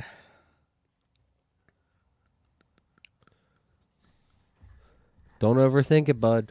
You're about as a waterfowl hunter. Oh yeah. This is why I'm just going to shoot a deer at the other property because I just don't want to fucking deal with it anymore. Yeah. It's. I don't say. And that's not fun. That's not fun. What's that? What you just said. I'm just going to go hunt and shoot another deer because it's not worth it. It's not fun anymore if you're worried about it that much. Well, my biggest fear is putting a bunch of time into a deer that's not there, and then December comes and you're like, oh fuck. Well, we have a ton of time left now, but I think that's hunting. That's kind of the chance we take. Yeah, but I also like give the opportunity that's given to you. Correct. Well, what's your goal? What's your goal for the year? Kill a big buck or fill your tag? Depends what time of the year it is. That's an honest answer. Depends what time of the year it is. Okay, I mean, when I go into a season, I have that's kind of where I'm at with it. Like, what do I want? Do I want to fill my tag or do I want to kill a buck? Yeah, most of the time, I'm going to say it's going to say fill tag is going to be my first thing. Okay. And then it's going to be, how can I fill my tag with the biggest deer that I have that's killable? Well, why do you get so hung up on killing a big one then? Because I want to kill a big one. No, I know that, but why do you get so I want to make it happen, but I also don't. I want to shoot a really big deer, and I want to put time in and the effort in to try and kill one. But I also don't want to get to the end of the year and have a tag in my pocket and no deer meat in my freezer. Because to me, it's not worth not having a deer in December for a deer that might have been killed October 2nd, and I don't know about it. So I just wasted all that time trying to. And I know deer get poached over here, which is another thing that we didn't really cover. I don't think the lack of deer, the lack of sign that I've had from that deer sightings, I should say. It's great and dandy to chase a giant deer. Like I'm totally all about the chasing a good deer, but if it's to a point where it's extremely difficult to try and kill that deer, I am very well just gonna go to a place where I can kill a deer tomorrow. But why not just take shots at it then? If you don't think it's gonna happen, why don't you just take shots? Because I can go to somewhere else where I know it's a higher probability of killing. But do you know you're going to kill a deer that night? Where? Well, that's what you're saying. I mean, that's how I'm seeing you saying it. Like, okay, I mean, any point in time you're taking a shot at going to kill a deer. Yeah, but would you rather take a shot at a place that's a 90% chance or a place that's 5%? Well, that's literally the question I'm asking you, buddy. Yeah, I'm going to a place that's 90%. That's why I'm shooting a smaller deer. Okay, or going after smaller deer. Okay, well then why are you getting so whipped up? Because I'm trying to make it work. I'm trying to make that 5%, 40%. I'm just trying to make it so it's more relative to, okay, I have a lot more off of this deer that I can do. It makes more sense to go after it. Well, I get that. You know well, what I mean? then, okay. So then why not taking a chance and experiment here? You know, as we're saying, you should come in this side, or he says you should come in this side. I think limited time. Why not just take a chance at this tonight? Because it is what it is. Yeah. To see what happens. I think 'cause limited time, I think, is the biggest thing. Because I could get to that other piece and hunt it. This place, I can't. I don't have enough time to do that. Like, I can get off of work and get to the other spot. I don't think I can get to this spot in time. So I would effectively only be hunting a Saturday. And the next Saturday that we hunt is, what, the 21st? Mm-hmm. So, okay, so I hunt the 21st, and that doesn't work. And I have a bunch of deer on a camera for the last 20 days, bunch of bucks. Now, all of a sudden, that stops because now the rut's here, right? Now I just fucked both spots. That's what I'm worried about. But who says you fuck both spots? Like, I don't see where that, like, you sound like it. You just completely shut that spot down for no reason. Which spot? Whatever spot. You just said, you know, oh, I went and hunted this spot and I had bucks here for 5 days. And now I went there and there's no bucks there. So, like, what's making you shut that spot down compared to the other? You know what I mean? Because no matter what, it's a chance. Yeah, I'm just. You know, I'm not trying to start an argument. I'm literally. No, yeah, no. The fact of the matter is I am going to gravitate towards a area that I have a better chance to kill a deer, regardless of the size of the deer. That's what it is. Okay. And then this is just a buck of a lifetime that I'm trying to make work. Okay, so that's where we're at. Okay. Yeah. Well, that's what I mean. Where we're at. So why not take a chance and just experiment tomorrow morning and go there? When you might not be like you're having an issue whether you want to go to your other spot tomorrow because they came through with their dogs tonight. You know, you don't know if they're going to show up at 6:30 or 7:30. Why not just throw this in there and go take a shot at that? In the morning tomorrow, you're saying? Yes, that's kind of what I'm saying about experimenting. Like, you don't know what's exactly going to happen, so why not throw this as a fucking Hail Mary? That's kind of what I'm trying to get to. You know what I mean? Like, no, I'm with you. I'm following you. You can't guarantee one spot to the other. Yeah. Whether you have a higher picture rate comparatively to no picture rate, but you have so much knowledge on this place. Why not just? I'm going to try something different because that deer's different. Mm-hmm. You know what I'm saying? And that morning, I mean, that big buck you shot with your dad there, I'm pretty sure you were sitting somewhere else. Yeah, you said them deer were down in here. You said them deer were pushed in. It still doesn't make a difference. They're headed to that. You know what I mean? Yeah, I just we don't know where those deer are I don't heading, want you to box right? yourself. I mean, it sounds like you're boxing yourself in. Like, you don't. No. You can't do it on this. You can't do it on that. Well, I'm trying to eliminate things is what I'm trying to do. And I know, and it's hard to if you're not there, it's hard to, which you guys have been there a couple of times. It's very hard to work this property or any property if you don't see it, right? Like, it's hard to, like, Antonio can explain his property, and anybody else that hasn't been there, it's going to be like, oh, just do this. Mm-hmm. But Antonio's going to be like, well, I've tried that, it doesn't work. Okay, we'll try this. Can't do that, right? Yeah. Like, I've hunted it for a very long time. So, I don't know. Am I being too complacent? Yeah, probably. But it's because it's a deer that's old, and I think I can't get away with a deer that's 2.5 years old, or a doe. And I'm also afraid things are going to change here again in a week. They sure are. So if I come in, well,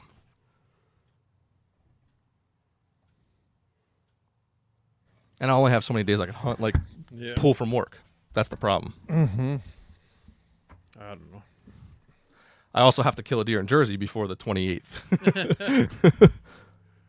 I don't know, dude. That's a complicated question. You're trying to guess, pretty much. Yeah.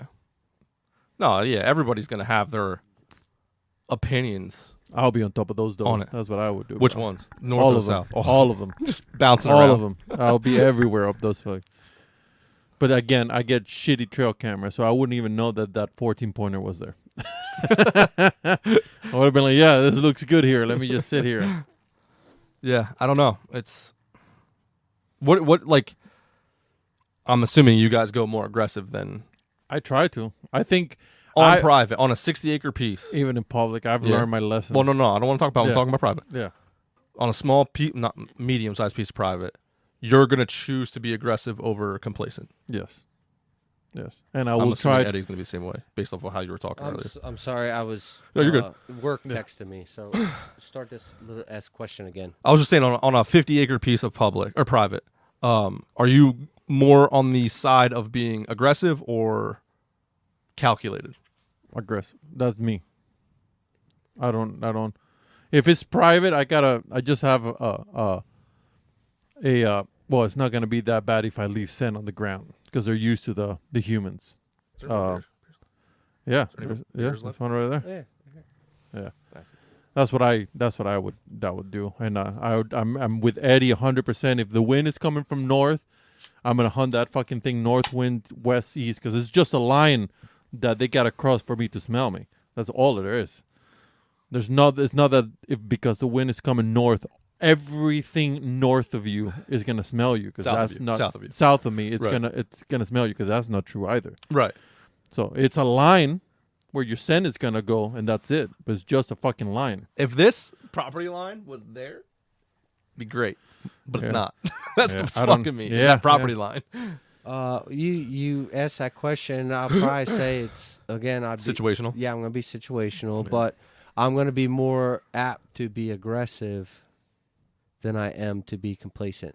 Yeah. And the only reason for that is because I've been complacent and it's fucked me. Okay. And that's where I've been to the point of I'm trying to be more, not force it down your throat, but bro, I want you to get in there. And that's just more or less because I've Shit that you've dealt with. and done like that. And I again would rather sit there to the end of the week and say it never happened than to not give it my full go. Because literally, like you're saying, waiting for him to show up on his scrape. And yes, he's going to show up on that scrape, but are you going to be there that day? Are you going to be able to be there that day? Yeah. I mean, there's about a 2 to 4 day window, I would say, that those deer were daylighting on that scrape. So to answer your question, maybe not. It could be Tuesday through Friday. Well, Dad and I just had a conversation last night because we were talking about it. This is going to be a long one because there's like 2 other things we got to get into. Yeah, well, I prefer to hunt. I used to hunt every goddamn moment I was given. I got out of work, and no matter how tired I was, no matter what, I went to hunt. Raining, snowing, fucking whatever. I'm going.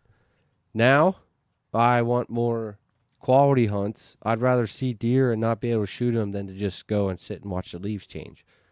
So that's kind of where you're just saying you'd rather go to 95% chance than to the 5% chance. Yeah. And I get that. And it's all depending upon The person who has your schedule, things like that. And it's just depending on where you want to draw the line. And and I guess, since this is an after hours and we talk about stuff that pisses people off. Oh, this is an after hours? Is it? Yeah. All Well, right, we're cool, getting to fuck turn into that because it's probably going to be a long one. But again, if you want to hunt, you're going to go hunt. Whether you're sick, whether you're tired, whether you got fucking responsibilities to do, you're going to do it. It's just the way it is. I mean, I think this spot, well, just this, my situation, I should say, is I always talk about this with fishing. If you have 700 lures in your tackle box, it's going to take you a long time to figure out what's working. But if you have 2 lures in your tackle box, like, you're probably going to catch more fish right off the bat just because you only have 2. You're going to work those lures a lot more, right? the Mundo, yes. And if you have 1 piece of private, you're just going to work that piece of private. But when you got multiple pieces of private, you're hunting multiple states. You have Why do you think multiple I pieces of shrunk public. everything to my house? Right. Yeah, I want to learn it. I want to go and have quality hunts. Now, I'm going to say every 2 out of 3 hunts are duds. But that third hunt is pretty magical. Yeah. Because I'm looking for quality. I'm not looking for just quantity of hunting. I'm not saying, I'm the best. When you're young and dumb and full of piss and cum, I just want to fucking go hunting, and I'm gonna hunt every day, and I'm bigger and badder than you because I hunt every single day. Yeah, I've hunted 75 times. Yeah, I've been in the woods Cool. 72 hours. Cool, buddy. How many deer have you seen? Yeah. 2. Ooh, 72 hours on a fucking stand. You saw 2 deer. Yeah. That mean, I hope to God they were quality. I hope to God, because if you see a spike buck after 72 hours, you'll probably want to jump off your tree stand. Sitting straight. Jump out of my tree stand after 4 hours. Well, you know what I mean. Like, Well, you guys are be jumping out of saddles, all right? Don't be jumping back on the tree stand game because I no, said no, I no, want no, a no, fucking no. tree. I hung tree stand. Swing. I hung a tree You're stand swinging. yesterday, Cirque du Soleil. and What'd you hang at 1.0? My 0.5. 0.5, yeah. And literally I sat in it for a minute, And it was wonderful. and I was just I just sat there, yep, I like where I'm at. I got good shooting lanes. Yep, I'm high. I'm good to go where I'm at. And I was like, God damn, I'm comfortable. It's so much more comfortable. Unbelievably comfortable. Didn't you say that too, Antonio? Or was that who said that in the group today? That was The group? me? Was it you? Yeah, Yeah. because I said Do you hunt on tree stands anymore? Yeah. Yeah, on your private, right? Yeah. I said I'm going to leave you guys with a thought, and this is. Yeah. I sat in a tree stand for a minute today, and it was awesome. It's great. It's great. I agree. You guys were talking outside, I think, earlier today about small, like short sits. Yeah. I think that was you that was talking. Well, we tried to, and then we're like, nope, we gotta wait. Yeah. Yeah. This week has been fine with my saddle because Yeah. I'm only hunting 3 hours, 3 Yeah. hours. Yep. Been fantastic, but at the end of it, my cheeks hurt, my hips hurt. It's all right. And my next thing, I'm gonna shorten. So, you got your bridge. Is this the bridge? Right. Sure. I'm gonna shorten my actual bridge. Okay. And Have a longer tether. I'm gonna go midway. See the difference. That's my next step. Yeah. I like the height where I'm at, but I think I gotta shorten this up Mm. to put me in the perfect spot. That's all right. But again, it's not gonna be it's literally a evening hunt thing. I only got 2-3 hours. Mm-hmm. That's all I'm hunting out of that. There ain't no way I could hunt 8 hours in that. Yeah. No way. Yeah, it's uncomfortable. I think the most I've done is 6, and I was just like, holy shit. Yeah. Help me, Jesus. And to put that 3D Genesis makes that little rod or whatever. Yeah, it's Mhm. cool. Good for them. Oh, the hemp pinch thing? yeah. But in reality, to carry that thing, it's another thing to carry. Mm-hmm. I don't carry a bottle. Whether it is 2 ounces or 2 pounds, it's a stick. Like literally, oh my God, I'll put it in my quiver. I guess that's where I'll put it. Like what the fuck? I think we're just too old and in our ways of being minimalistic. No, I don't believe that. I don't think that, because I think you're kind of a gearhead, Mm-hmm. and you're kind of a gearhead at some points. He's way more minimalistic than I am, though. Yeah, but he's a gearhead. He looks into stuff. He looks into yeah, every yeah. little aspect, and I think being a gearhead can go a long way for minimalistic stuff. But at the same point, is it realistic? Minimalistic and realistic, they sound the same, but they ain't. They're not. Yeah. It's I mean, shit. How many times have you carried a whole backpack out there, Thousands. and the only thing that emptied it was the food that was in Mhm. there? Mm-hmm. Never took anything out of it outside of that. Mm-hmm. That buck's back on the small piece. Did it show up? I was wondering why you weren't really talkative. Yeah. What time? 7:07 p.m. So he's out of. Out of shooting light He's by out of like shooting. 10 minutes. Yeah. No. 20 minutes. He From your- 707? Yeah, 7:07. like 14 minutes. Yeah, even your tree stand. Yeah, you can't. 54. So 13 minutes. I mean, I can tell them to put their back lights on, but I don't. You probably would have seen him, but never got to shoot him. Maybe. I try to get out of there Early. sometimes. So Because I can would like see. to talk about this, honestly. So some people say, "Oh, you got to stay till a half hour after dark." Fuck that. How do you can't stay? I think if you stay, you ruin your hunt. I think there's a point in time where you just need to get the fuck out. Mm-hmm. Mm-hmm. As in lights going, Am I going to be able to shoot a deer from 10 minutes from now? That's my thing. 10 minutes. If I can't see a deer and there's 10 minutes left of shooting light, If I can't shoot within 10 usually minutes start right now, leaving. I'm out. I'm trying to get out as fast as I Well, can. I put everything away 5 minutes after sunset. okay. Yeah. So you're ready to go. I'm ready. I'm Okay, looking. makes I'm sense. like, there's no movement. If I stay here, if a deer comes in, can I shoot him? Maybe I can shoot him. But I think I will scare that deer more if he comes out like 10 minutes after and I can't see anything. He hears me coming down the Yes, trees. I would So agree. I'm just like, I'm just it's leaving. time to leave. So that ass wipe that I used to work for, he used to tell me, "Oh, you can't leave till an hour after dark." An But- hour. That's very old school. But listen to this shit. Oh, I have a light on my bow, on my crossbow, just so I could see to walk out. What's called a headlamp or a flashlight, bruh. Yeah. Why you gotta attach it to your fucking bow?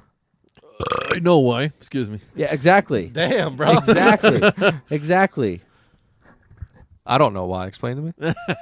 I'm just kidding. I'm just kidding. He's shooting things a little after light. Yeah. No. Yes, no, he is. No, I don't believe in staying in the tree stand for till dark if you don't have to. That's just stupid. No, and I understand the point of you're gonna bump deer and stuff, but whether you're out of the tree stand 10 minutes after dark, like Yeah. literally after dark, or 40 minutes after dark, Yeah. there's nothing you can do to Yeah. make the situation better Yeah. outside of leaving. Yeah. You can sit there. We're gonna sit there for another 45 minutes till that deer walks off, and then No. you're gonna start climbing down. Another deer comes up. No. You're gonna wait for 45 minutes till you get down. I think the only time you wait 45 minutes if there's a big buck there and you saw him and you're like, now I gotta fucking wait for him to leave because he's gonna hear me come down. Yeah. I think that's the only reason you should fucking wait another 30, 40 minutes after dark. But at the same point, what's it really helping you?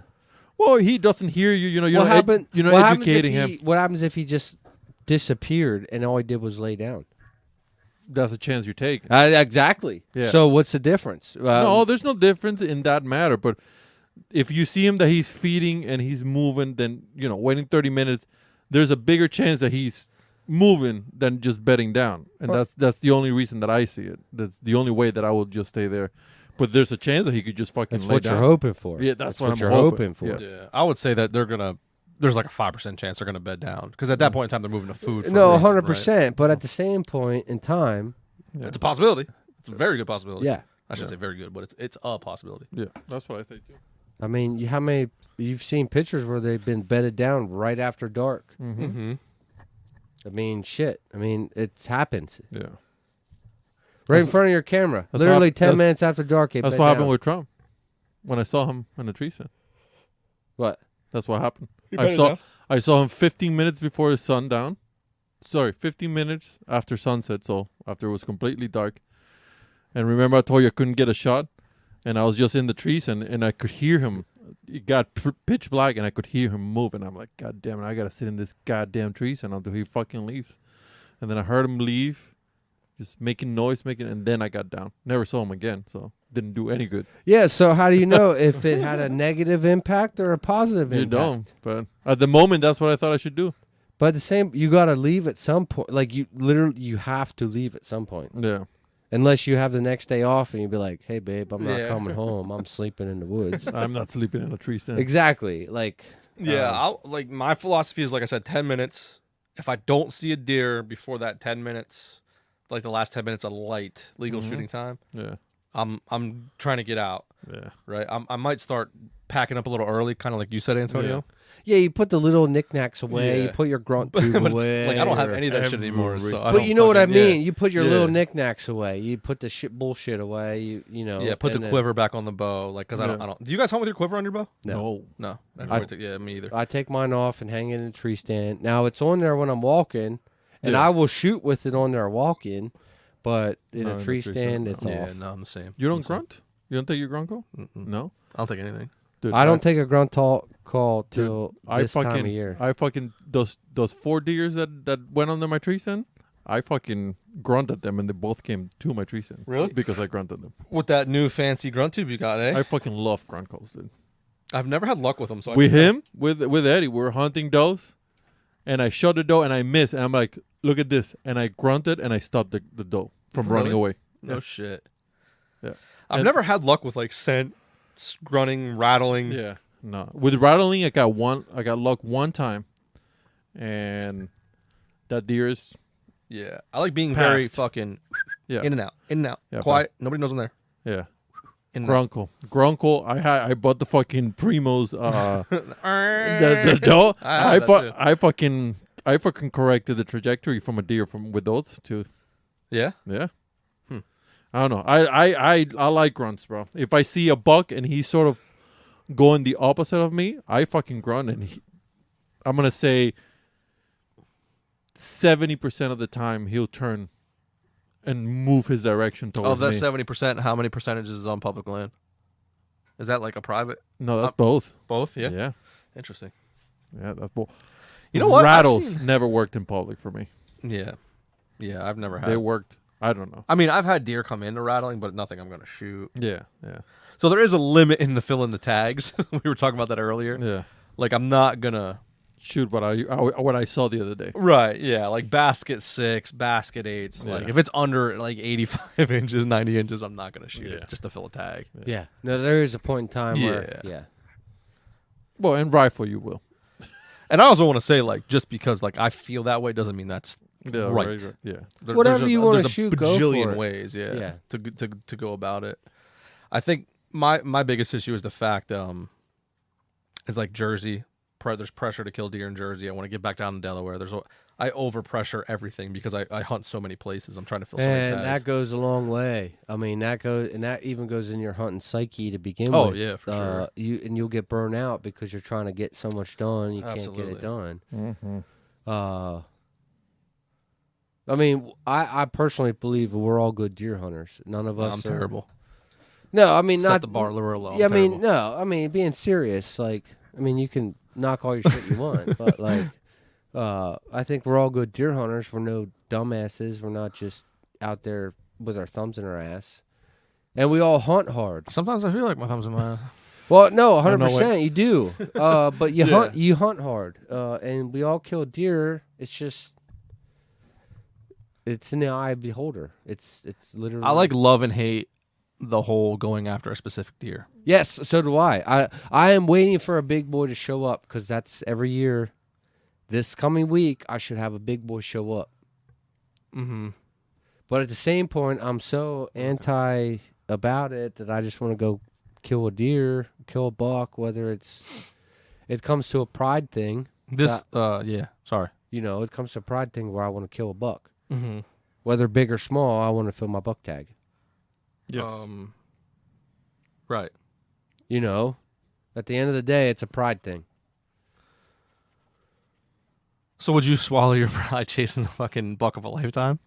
I have. I have. Would you do it again? Yeah, You would. I've eaten my tag. Yeah.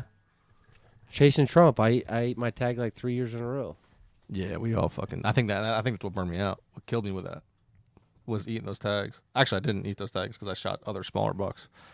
I Sometimes. didn't. I went 3 years without shooting a buck. I think that one that you were talking about earlier that my dad kicked to me in rifles. I think that was a Trump year. Yes, it believe. was. Yeah, but now I wouldn't have passed that buck up. No doubt in about. No, I almost did because in the woods he didn't look like he does on the wall. Yeah, no, Just I 'cause of wouldn't. the way he was standing. I wouldn't have passed that buck up. Um. You had pictures of that deer, so you already knew what he looked like. Yeah, I did have, but I didn't recognize him though right away until after I killed him because he had so much shit broken off. Mm. I'm just like waiting for my camera to blow off. Oh, We have a good day coming up. I mean, it's gonna rain, but Friday and the Saturday is I southeast wind into a northwest wind. I got lame ass pictures. Tuesday. Tuesday. And you know why I got lame Why ass Next pictures? week. Next week. It's because Nitro Circus was fucking riding around on the fucking scrapes this evening. Eddie had Travis Pastrana, the Nitro Circus. Unbelievable. 2 4-wheelers and a dirt bike. Yeah, that's impressive. All over the scrape that matters. The fucking scrape that matters. And then Antonio goes, "Don't worry, I have some private too," and he sends a gator going through. And he was probably driving it. No, that wasn't me, bro. I don't drive that from September to January. That I don't touch that gator. I touch it after. What was this whole podcast going to be about? Scent, right? Yeah. So we were talking today. Hard transition. Sent. Actually, yeah, we've been talking over. So Eddie moved the tree stand Saturday in the rain. I put a tree stand in the honey hole Saturday in the rain, which was a new thing because I normally go in the first day I hunt. That is the day I hang a tree stand. Right. It's because we normally don't have rain every fucking. Is the rain Saturday. what made you put it in? Yes. Yeah. I knew we were gonna have a hard rain, so I was like, I haven't hunted it yet. I'm not gonna hunt it yet. So right now is the point in time. Let's go put it in. Did you hunt? You didn't hunt yesterday afternoon, did you? No, I No? did not hunt. It was raining He all was day. Fucking hunting. When I having woke up in the sausages. morning, it was pretty heavy. You know, it's disrespectful. Like, if you're gonna go to a place without the team, you don't send the picture of the best fucking food. Why do you think I said you're an asshole? Yeah, and Scrapple Fest, really? I didn't know that was. He a thing. just kept elevating the shit. Was the Scrapple good? Yeah. I'm gonna tell you something about the Scrapple Fest. What a waste of my fucking life that was. Really? Oh, it was the worst thing ever. It's because it was It's- only white people. No.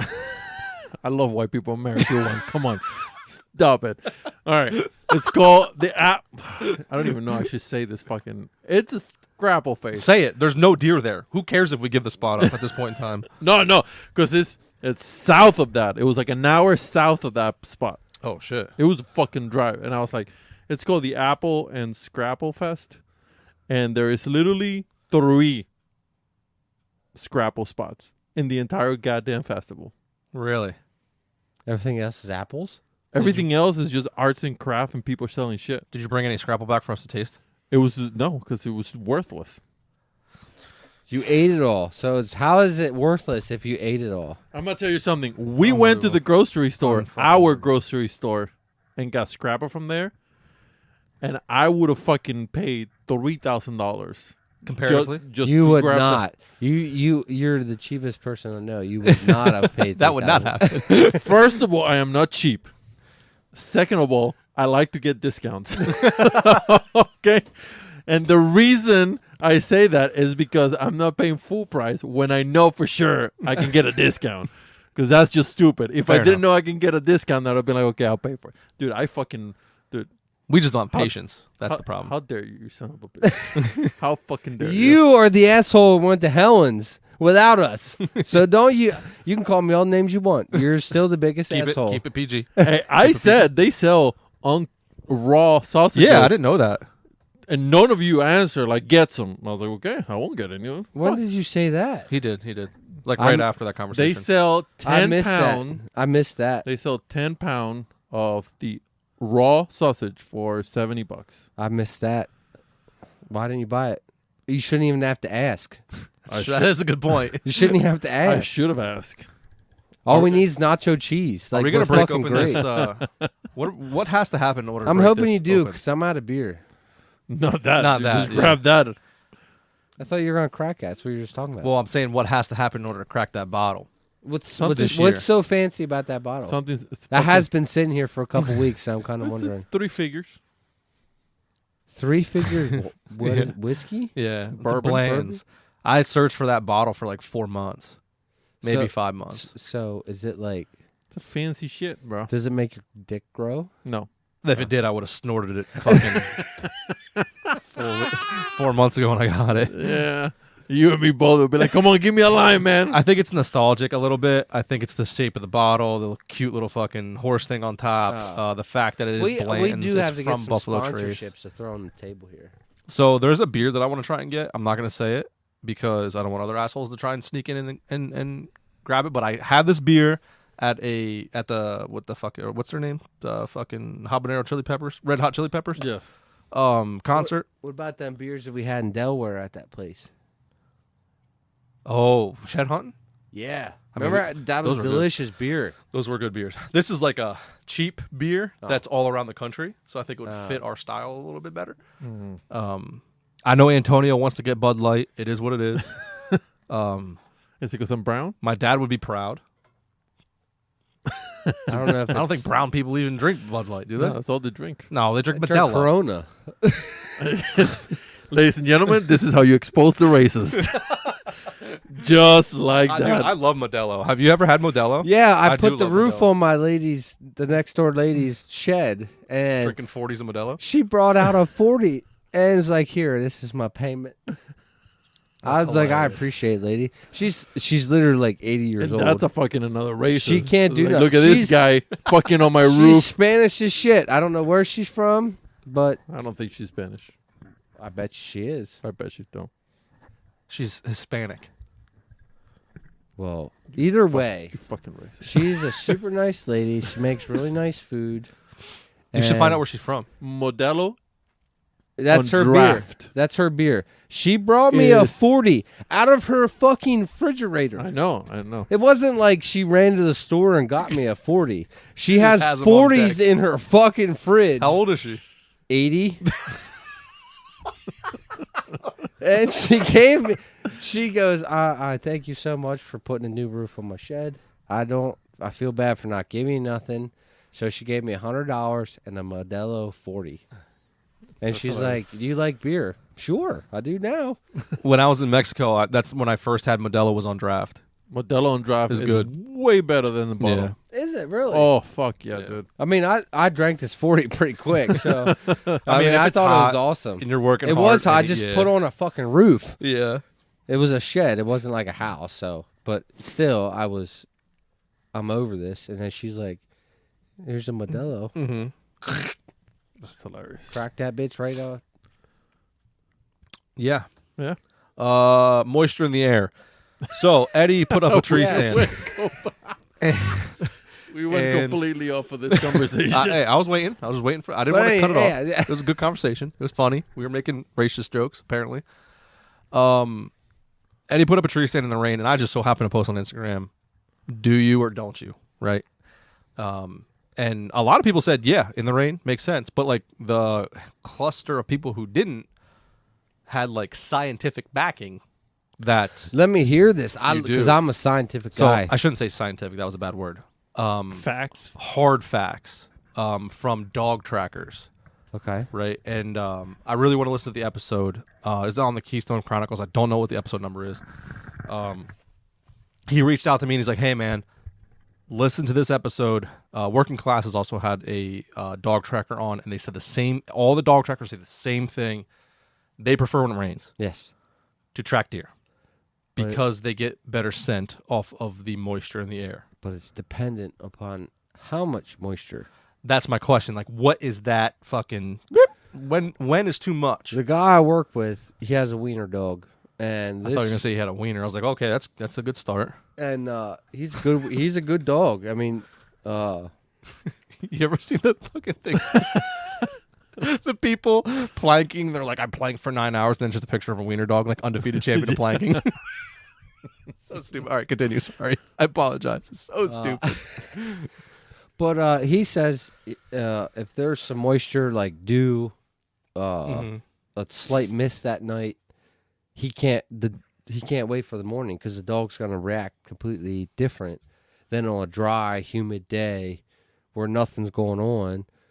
Or if it fucking like legit rains, he's pretty much like, "Sorry, bud. The dog can only go so far, and if he pretty much knows when they show up. That dog pretty much knows Yeah. if they're gonna find that deer or not. He can tell by the reaction of the dog if he's just like hot on the trail, if he's barking, if he's just Whatever You know, that dog does. he wants to yeah. choke himself out type shit. Normally when he wants to choke himself out, he says he lets him off the leash and they just follow where the dog's going. Right. You know, and sometimes it goes through some gnarly shit, but he says the best times is when it's like you get that not quite frost, but dewy, where it's, you know, you can take a step and you can see your imprint of a track in the grass Mm-hmm. because of the dew. Yeah. He's like, that's perfect. That's absolutely perfect. But if you start to get above that in the accumulation of water, like it actually like legitimately rains, Rains, yeah. he's like, it's shot. It's Really? fucking shot. See, those guys I think would argue the opposite of that. Well, I think it depends on the dog, Could be. Very you well know, could because be. he's using a wiener dog. And he loves wiener dogs just because he loves wiener dogs. Does he hunt out of saddles too? No. No. Okay. No. Just No. Mark's a good old curious. country old boy. hunting from Yeah. 2x4s and the 30-06. He come from your blood. He come from what you used to be. Oh. Oh. I don't know what that means, but we'll talk about that after the episode's over. My philosophy is, if it's not a torrential downpour, I think you could potentially be hurting yourself more than anything. Yeah. But He says the biggest thing that hurts him is guys getting out of the tree and pushing a deer. I'm fucking around, yeah. That's what hurts. Yeah, for tracking a deer, 100%. Because what happens is you get on that track and you start doing your own circles. Mm-hmm. You step on that track, You just contaminated and that then track. now you Yeah. contaminate that and made it into circles. And that dog can't Mhm. figure it out because that thing's just going. You're walking in circles. You've walked 800 yards within 1,000 yards type shit. Yeah. And that dog's only going to cover 1,000 yards before he says, no, I'm done. Uh-huh. I can't figure this out because it's so contaminated. It's so all over the place. The biggest thing he tells me to do is if you make a bad hit and you want me to come look, just go home. Mm-hmm. Please just go home. We'll either pick us up in the morning, or if it was 5 o'clock, we'll pick us up at 9, 10 o'clock, and we'll go figure it out tonight. You know what I mean? Like it's. But the biggest thing he says is please, if you are any in way, shape, or doubt that you want to call me, just leave, because you've done nothing but made the situation. Does he do this a lot? He does a good bit. I mean, would it be worth having him come on and talk about it? Oh yeah, he would. Yeah? He probably would. Yeah, We should yep. definitely. I mean, if he, I would love to hear what he has to say about Yeah. even just like. And hits. he's not a scientific guy though. Yeah, but I don't give a fuck he about is that. a complete. I care about I'm what gonna he watch sees. my dog. I'm Yeah. gonna watch my dog. That's and what how I it care feels. about. That's what I care about. Mark's a cool dude. He is a good old boy. Scientists just use big words. Correct. They're not any smarter than anybody. Correct. They just use 100%. big words. Yes. And Right. that's Fuck yes. 'em. Sure. We'll do the same fucking thing. Scientist. Yeah. But no, I mean he's found a lot of deer. He's helped a lot of people find deer, and but there's so much that goes on with it. It's more than what you think. It's more complicated than I'm just gonna let my dog off a leash and find a deer. You know what I mean? Like it sounds like that's That's what mine does. You got It lucky. helps me a little bit. yeah. She helps a little bit. Yeah. You had to happen once? Last year? Oh, okay. Yeah. I know she's good at picking up scents, and I've done it before, so I was just like, let's try my dog. And I put her on. It's like, Now, did you She's- know it was a fatal hit, or did you? I didn't know. I knew he was gonna die. I just didn't know if it was gonna be 300 million miles from now or like right there, Okay. because I didn't see him after he got into some briars. Okay. And I was just like, maybe he bed there, maybe he's like bed and then just sneak out of there without me seeing. But I saw where I hit the deer. He didn't have any exit wound, so there was no blood anywhere. And I saw him rush back and then make like a V shape, and then he stopped at one point, and I'm like, okay, I know where he's stopping, and then he just went into the briars. And I couldn't find him. I was like, fuck it. So I went home, picked up my dog, put her where he stand, and then she picked up the scent of the deer because I can see her smelling, and I go, find it. And she went whoop, literally towards him, and I found him. That's so cool. No shit. Okay. Yeah. Was it a long track or? No, it was like fucking 20 yards. She's pretty good on it. Okay. Yeah. But then I realized once she got into the briar, that arrow was sticking out so much, it was like a blender on him. And then half of it snapped on it, and then she smelled the half snap arrow. Gotcha. Yeah. Okay. Other than that, but she's fucking a bird dog, so she's Yeah. used to fucking Scent. scent. Yeah. 100%. So So I've also, I don't know what episode it was. One of the episodes I listened to with these dog trackers, yeah. they're actually tracking the scent between the hoof, not blood. They don't track blood at all. Interesting. It's actually the scent of the hoof. Apparently, there's some in the pad of the hoof. There's a scent gland, I guess. Gland or- yeah. and that's actually what they're scent trailing, and that's how they have the ability to separate the deer, like from deer to deer. No shit. Yeah, wild. He's like, oh, that's Tom. That's definitely Yes. Tom. Right? It smells more like your shit. farts smell like don't smell like my farts. Yeah. Don't smell like Eddie's farts. Yeah. Well, Eddie just fucking farted in the kitchen. That shit didn't smell, which was impressive. I thought the house was fucking Deer season. I thought He's fucking It's my snorting diet. scent There's away. a reason for that. This is my diet. that's your diet. I thought the house was fucking crashing, dude. When I heard this thing, Dude, what's your thoughts on? So I got two more things. What's your thoughts on? And I've heard this is like an older person thing. I've heard eating vegetables during deer season so you don't smell Get like a the carnivore. fuck out of my face. Asparagus and garlic and stuff like Yeah. that. Well, I know garlic for a fact comes out of your pores. Oh yeah, So even my wife knows when you hammer down some garlic. No, that I do not want garlic because she wants to like make some Italian. Cause she's Italian, so she wants to make some Italian meal with like a full head of garlic in it, and I'm like, nah, stop right now. But carnivores don't eat garlic, so maybe you're missing. Like maybe you're overlooking the fact that a deer's not gonna give a fuck about garlic because that's not what. Well, carnivores Antonio believes in vampires, so if vampires believe in garlic, I don't believe in vampires. eat. He believes that vampires don't have buttholes. I Oh, believe this is either different. way, Which is the conversation. If you listeners are interested in this, please leave a comment. Do vampires either- have buttholes? no, I mean, I want to know because like when Yeah, you vampire eat has buttholes? asparagus and Oh. you piss, it smells like like asparagus. shit. Yeah. It's straight up asparagus. It's So you should eat asparagus for a week, piss in a scrape, and see what happens. I'm serious. okay. Well, how about this? How about you? I'll do it. I don't How give a about fuck. you deflect a week of your season? I don't give a fuck. I'll do it. Are you But looking you for won't take a asparagus? chance on going in to the left side compared to I the ain't right gonna do side. it there. Oh, Oh, okay, this has okay, nothing to do yeah. with 160 something inch deer. I'm gonna laugh if you pee asparagus and that deer just starts showing up. All of us, we're gonna be fuck. I guess we're gonna eat asparagus. That'll for be the now. new thing. Everybody eats asparagus every night of the week of Yeah. hunting season. Yeah. So Google says that vampires, in fact, do not poop. See, So if they don't poop, I would assume they don't have buttholes. that's what I thought. Yeah, vampires do not have bodily functions like human beings do. No heartbeat, no real need to breathe, aside from speaking, and no natural expulsion of waste. They are essentially in a more intelligent and less rotten form of a zombie. Hold on, let me take a photo of this. I got a bunch of people. With this? Yeah. I'm just saying this is facts. Facts from Google. Yeah, this is. Hold I on. mean, this is step one. This is the first O, which I think we talk about this in the David's episode. So that was the one thing, right? Okay, so part two of my question is, so Emily got some trail camera photos, right? I gave Oh, her a trail yeah. camera to put out, Wow. and I'm sorry, Antonio, but she got on deer right away, so I don't know what your problem is. Anyway, I have no idea, man.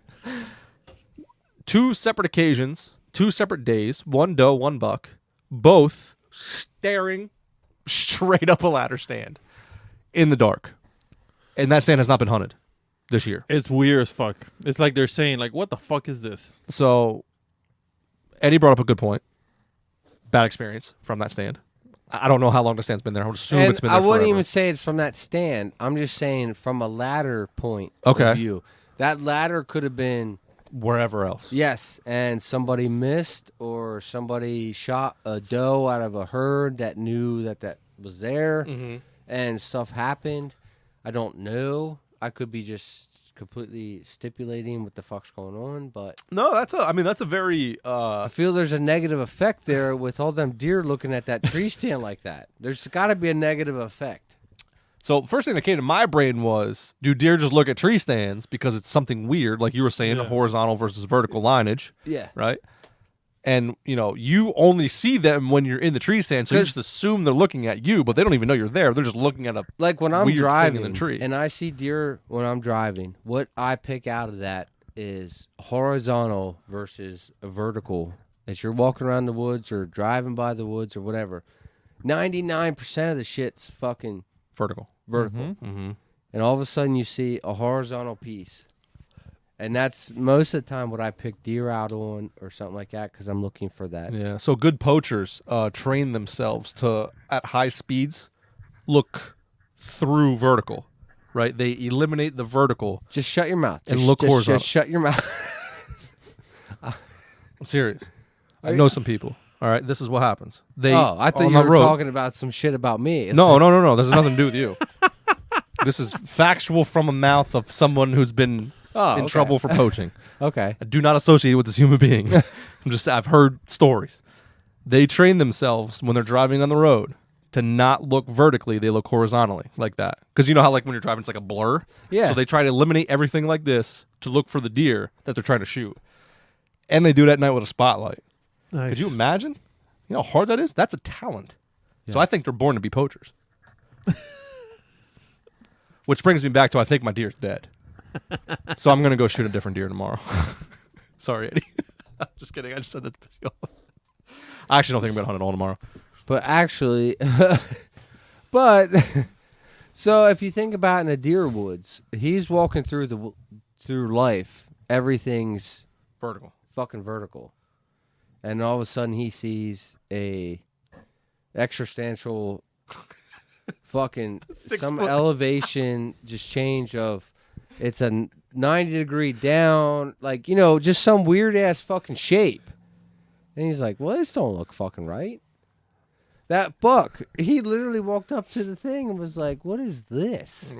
And then Yeah. them two doe were like Staring at, not at the ladder, up at the tree stand. this wasn't here like yesterday. So when did she Like- put that tree stand? That's been there as long as I know. Shit. But you know what I mean? Like it's almost like they're looking at like this wasn't here. Like it's yesterday. brand new. Yeah. Yeah, this wasn't I'll here ask her when it was yesterday. put there. Yeah. So to me, that thinks they just see an out of the side object that's not normal, Mm-hmm. and that's why they're like, "What? Skinwalker. What in the world is this?" No. We can only talk about. I'm gonna laugh because there's gonna be a shitload of acorns on the seat of that, and it's just metal just hitting ping, ping, ping, ping, and they're like, "What the fuck?" It's just a squirrel. Well, up that there could be fucking too. I never sound. even gave it a thought. Yeah. Yeah, it could be. Some stuff bouncing off of it, and they're just Like, So what the happened hell? to catch it on camera. curiosity Yeah. kills the cat every time. So they could just walk in being like, "Why is this making a weird noise?" Yeah. That sounds stupid as shit, but in reality, it could be about as legitimate as it Yeah. can get.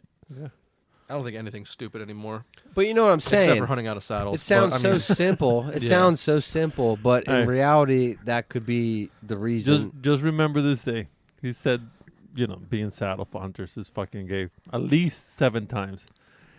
We're I can say it 8. Hey, we're gonna watch him get in the saddle soon. I bet you anything. I'll probably be in the saddle too Monday night. I am not going to argue with the fact that unless, so for me, it works perfect for after work, right? And I would assume likewise across the board. For me, it's fantastic. I loved the 2 days that I got to hunt this week. but It was awesome because it was literally walk to a tree, boom, I'm up, I'm done. It is what it is. Like yeah, now, if Under- I was hanging a regular tree stand, now, and I've thought about this afterwards. So if I was hanging out of a regular tree stand, not a saddle, I would have hung on the other side of the tree, right. and that deer probably would have been fucking dead. But I think you just, folks, nope. There you nope. But that deer showed up as I was hanging my tree stand, relatively. Like I literally just got seated. mm-hmm. So I think if I was hanging a tree stand, it might not even happened. because you're slower hanging a tree stand. Slower. I'm trying to be more quiet. I have more sticks. I have a lot more going on. More than likely, when that doe would have been showing up, I probably only would have just been hanging my tree stand. Yeah. Well, I mean, you could also not hang your tree stand as high as God. that would shorten your I'm time a saying little bit. just in general, 4 sticks. Just 4 sticks. I'm not that fucking high. You fucking pretty damn high, that dude. picture looks horrible. Fucking pretty damn high, dude. Yeah, I bet any money that's going to make a difference this year. Yeah, 'Cause no, I mean, last if year- that's where the canopy is. So last year, So the year before I killed that buck, and I killed that buck out of my climber because I didn't have my .5 at the time, and I just thought I'm gonna go in there. It was the second sit that I sat in there with my climber. I'm gonna go, and it was right there at that tree, hopped up, and I could keep going if I wanted to, and I just happened to stop, and I saw deer out my ass, and then I had this buck come in. I shot that buck. Last year, the first sit I had there, I killed my bear. So it was kind of like, well, I don't know when I'm going to come back in here. Like, it's just kind of what it is. Well, when I got in there for my week of vacation, I hung my tree stand, saw deer, but I wasn't as high as I was with my climber. And I noticed that the deer noticed me. Yeah. Okay. And whether it was just because I was in outline, whether my thermals weren't good enough, strong enough, whatever, deer started. I would see deer every day, but every day they would get further and further away from me. And I think it's because they could see my outline. Yeah. I wasn't high enough. So this year, I have my new latitude sticks. I'm just going to use my 4 sticks. And I'm going to add a latitude with an aider. And I added that latitude. And it looks like I got fucking sky high with that. But It's because you did. Literally did. so gave me an extra 6 feet. So are you trying to reach the acorns so you can throw them out? Is that what you're going for? No, literally all that gave me was an extra 6 feet. Oh shit! An extra human. No, but so with my 4 sticks. So my last stick, I'm literally only using half of it because I try and step from my stick to my tree stand. Level. Trying. So it literally it's my last step is only half a step. I do like doing that with the saddle because it gives you more to fucking beep up around. See what I'm saying? Mm-hmm. Like you can pretty much walk around half of the tree. Yeah. But my extra 6 feet, it ain't doing nothing different. It's just giving me a whole stick back. So both of you can go fuck yourselves. I'm still only 20 feet. It just looks like I'm drastically higher. Literally, I'm only 20 feet. That's high. No, it's not. Have you ever hunted with Eddie? Dude, one time. Horrible. Listen, let me tell It's you a something. horrible fucking experience. Not horrible, not horrible. That's a strong word to take here. One time we're following this deer called Torch. Oh, jeez. We climbed this fucking mountain at 1,000 fucking Mach 4 up that fucking mountain because we were Okay. late. Yeah. 2 things that his downfall. 1 is he runs mountains. 2 is he's close to God when he hunts. We fucking put 6 sticks. This is what I mean. And he stretches them out so fucking far, your hip flexors explode. I remember just fucking You climbing. motherfuckers are taller than me. What should it matter? You're all legs, bro. I remember climbing that tree. I was like, holy fuck. If a deer comes down, Do we really need to get this? we shoot him vertically. Like, I thought you were going to say by the time I shot that 7-point, because I pretty much kept telling you to keep going. what 7 point? Like the That day we saw 6 buck. And Yeah, I sh- but we didn't. and I- that wasn't that high because that tree was fucking small. Yeah, but I just kept telling you. Yes, I keep going up. I'm like, Keep yeah, going. I understand, buddy. Keep going. But that was with the climbers. I like the climbers more than a sand fucking tree stand. Oh, yeah? Oh yeah, so much better. Easier. That's what I like. But you don't have enough tree to do that on. I don't hunt that fucking high. You do, buddy. You guys are like out of control. Do. You do, buddy. It's okay, man. You have to. That's what you like. That's what you like. We're just fucking Yeah, it's teasing not you. wrong. I'm just saying We're just teasing. definitely less oxygen there. Like, definitely. Like, that's not even a question. Hey, shout out to Garrett Maybe that's the Babcock. thing. Maybe I have less oxygen, so I shoot better. I don't get all. Well, I don't know. -50. I don't know how that's working for you. Well, I was Maybe you should lower. hunt lower. I was only at 12 you had feet. Too much oxygen. Yes. And I got all whipped up and amped Yeah. up, and yeah. Okay, so you might. Okay, all right. You might be onto something here. Yeah. Yeah.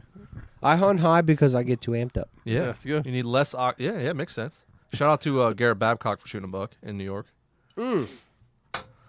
Speaking of that, My nephew killed his first deer this year. Oh shit! Out of a saddle? No. Off the ground. 20 foot? Off the ground. Off the ground. Oh, shit. He should It's teach me something. Something new. My dad was along. My dad had trouble filling out the tag to help him. My dad said literally his words. So what happened? So it was last week my nephew shot his first deer. We're having troubles with our pup, so I haven't been too apt to talk to anybody because we're about to put our pup down. But I talked to my nephew. I FaceTimed him, asked him about it. Was like 2-3 nights ago. I said, "How was your first kill?"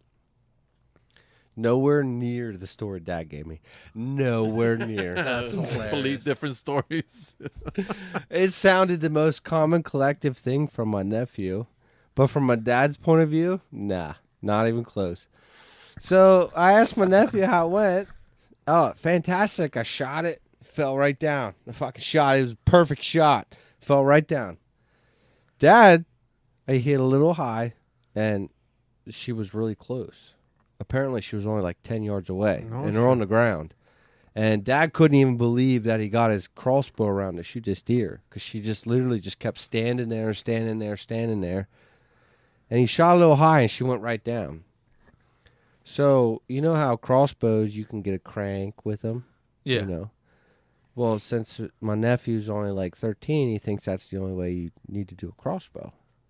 So Dad was like, I'm not fighting with you, whatever. They leave the house, they cock it, they leave the house, walk out to the woods, and they throw the cockinade into his backpack. Well, the way Dad tells the story, he's got 15 fucking compartments on his backpack. Can't fucking find where this crossbow cockinade is because he shot the deer and he spined it. Yeah. And it went down, and it's just fucking spinning in circles, bawling. Dad's trying to get the cockinade. Can't find it, and Joey's like, "Oh, it's in the third pocket." Third pocket from where? Third pocket from the left, third pocket from the right, third pocket from the top, third pocket from the bottom. So Dad finally finds it, and he's like, it has like 6 strings to it, so every one of them get curled up and stuff because Joey just wrapped it in a fucking ball and threw it into his backpack. So Dad's there trying to fucking untangle the thing as the thing's spinning in circles. Just so they get it cocked and get another arrow in it, and Joey shoots it. Things are good, like everything's cool. And Dad is like, this guy's just like cool as a cucumber. Like he shot a deer and he's just sitting there watching it. Dad's like just shaking like a leaf. And then he goes, I'm trying to help him fill out the tag, and the knife goes from January to November, and it's not even near where I'm supposed to fucking be.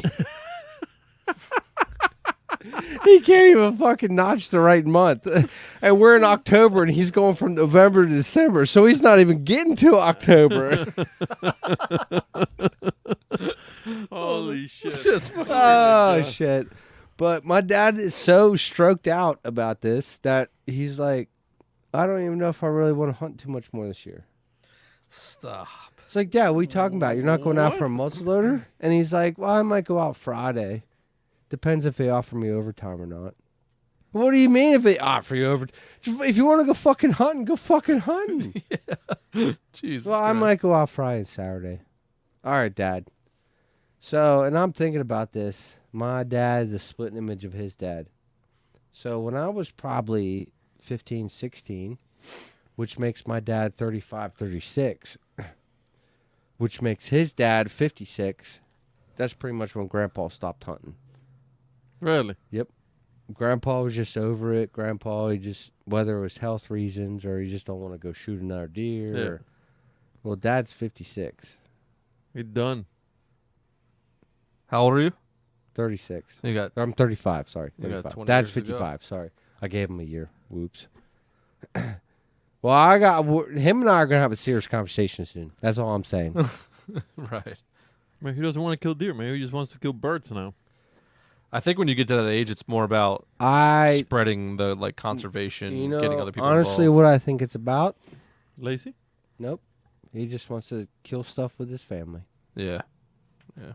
He would rather go on this duck hunt that we go on every year and shoot a dozen shells, shoot a box of shells, and not kill anything. And I think Dad's happy. Yeah. That's He good. just wants to go Yeah. and enjoy, spend time. Because, like, when he comes up for bear hunting now, he's got no desire to kill a fucking bear. Yeah. He's told me that. He's got no desire to kill a bear. But if one walks in front of him, he's not going to not shoot it. Yeah. But Right. he's not putting in any effort to go find one. Hmm. When Dad first came up here to start bear hunting, the amount that he walked, That's it's hilarious. hilarious. Because he's like, drop me off here, and I'll meet you here. And I'm I like, go, yeah, okay. yeah, sure you will. Yeah. We're talking at that spot. Yeah, you know where we're talking about. Fuck that. Yeah. Yeah, that only happened 2 years. And then he finally found his spot, and he's like, come find me at the end of the day, or I'll shoot one, and Yeah. I'll come find you. Right. Which will happen. And now he don't leave that spot. That's funny. But no, I think Dad, it's just Does he listen to this podcast? no. Well, he Okay. wants to, but he don't. He's too old to understand technology. What the fuck? Yeah. My dad's the same way. So Go to YouTube. My dad has a friend in Georgia, who just came up and visited the last time I was home, and he's like, "You have a podcast?" I'm like, "Yeah, me and my buddies, we're doing one. It's not mine. I help out a lot with it." He's like, "Well, do you have to pay for it?" And I said, Yeah, "No." $1,000. I said, "No, you don't have to pay for it." And he's like, "Oh, I'll listen to it if I don't have to pay for it, but I have to pay for it. I don't give a shit." That's hilarious. Go fuck Yeah, yourself, fuck you Matt. then too, dude. Matt Woods, go fuck yourself if you're listening to this. God don't have to damn pay it, shit. Mad Woods. But We're he wants starving, motherfucker. But I just noticed this last year when I shot my bear. You know, I was telling you I had the most likes I've ever had. Mm-hmm. Yeah. One of his comments was, "Oh, I'll be up next year." Oh, will you, motherfucker? You gonna come up Fuck and take that. my bears? I don't. Yeah, I know. nah. No, That's just fine. a prototypical person who isn't willing to put in the work. Sorry, I don't know him, but Yeah. don't like No, him. Matt's a cool dude. I just want to bust his balls. But if we can't go down to Georgia for a hunt, If he's not willing to pay to listen to the show, I'm not willing to give a fuck what he has to say about anything. Sorry. no, but we could have a in for some good stuff in Georgia. Yeah. Okay, Mad Woods. You're forgiven. Guys, want to go on a hog hunt? Yeah. I mean, I know people in Texas. We can go on hog hunt out of a helicopter. We can. God damn We it, can Mad go Woods. on, You fucking done. We can go on military bases and Yeah. go whack whatever the fuck we want. That's so. There's a place in Central America that you you cannot. I think it's a base. I don't know. It's a military something or other. Well, What Central America? Central America doesn't exist anymore. are you talking about? Yeah. It's just North and South America. Yeah, Central of America. I'm lost here. I don't understand what's so funny. Central America. You're Central talking of America. of the United States. Yes. Okay. So Of the Kansas- America. There's only one America. Let's be realistic about this. Well, no, there's North America and South America. Yeah, and we are the America. Are you? Yes. I don't know about all that. No, that's how it works. Yeah, it doesn't. That's how it works. We have the record to prove it. I need a drink. So it's So hot what as fucking here, by the way. Dude, it's cranking in here. So, in this central part of the United States, Are of we There America- in you go. Central America right There now? you go. There you go. Because back in the It's so day, hot Central here. America was like Mexico and Guatemala. And Yeah, but they're part of North America now, right? Yeah. Yeah. So Anyways, go ahead. Sorry to Um, interrupt. I don't even remember what the fuck I was going to go with Good. this A base, conversation. hot as fuck. Yeah, no. Oh, so like you're hunting shit, and like they'll just be like, "Oh, you can't hunt there today." Yeah. So you got to be like those places. They like every day, every week, by the hour. If the horn sounds, you got to get the fuck out of there. There's like a lot of fucked up rules with those. Interesting. Mm-hmm. Well, you got to think it's military based. They like Yeah. their shit's very on point. Yeah. Interesting. But they get over on deer, so a lot of people hunt it. One of these days, guy. One of these days. Anyways, but Matt Wood, come on, hog hunt. Hog Matt Woods. No. Hog hunt. I'm good with all that. Yeah. Where did Eddie go? Yeah, I think you want to go get more alcohol. So yeah, I did we cover everything we wanted to cover? Pretty much so. I think that's. Yeah. What are you doing tomorrow? You gonna hunt? I don't think so. No, I am. I'm gonna be up in the stand. You going your private? Yeah. Yeah. Do you hunt very much public anymore for deer? The problem with public Time. is time with Savannah. Right. So maybe next year I'll go back to our old spot. Because next year I will be more consistent where Savannah is doing and all that stuff. So You I have can more be. time. I have time to hunt public, but I didn't have enough time to scout it for me to drive, the 45-minute to an hour to where we go hunt. Mm-hmm. So, and then we did a lot of we're trying to do a lot of out of stays this year too. So I'm trying to conserve my brownie points for that. You know what I'm Save them saying? for next year because it sounds like next year is going to get pretty fucking wild.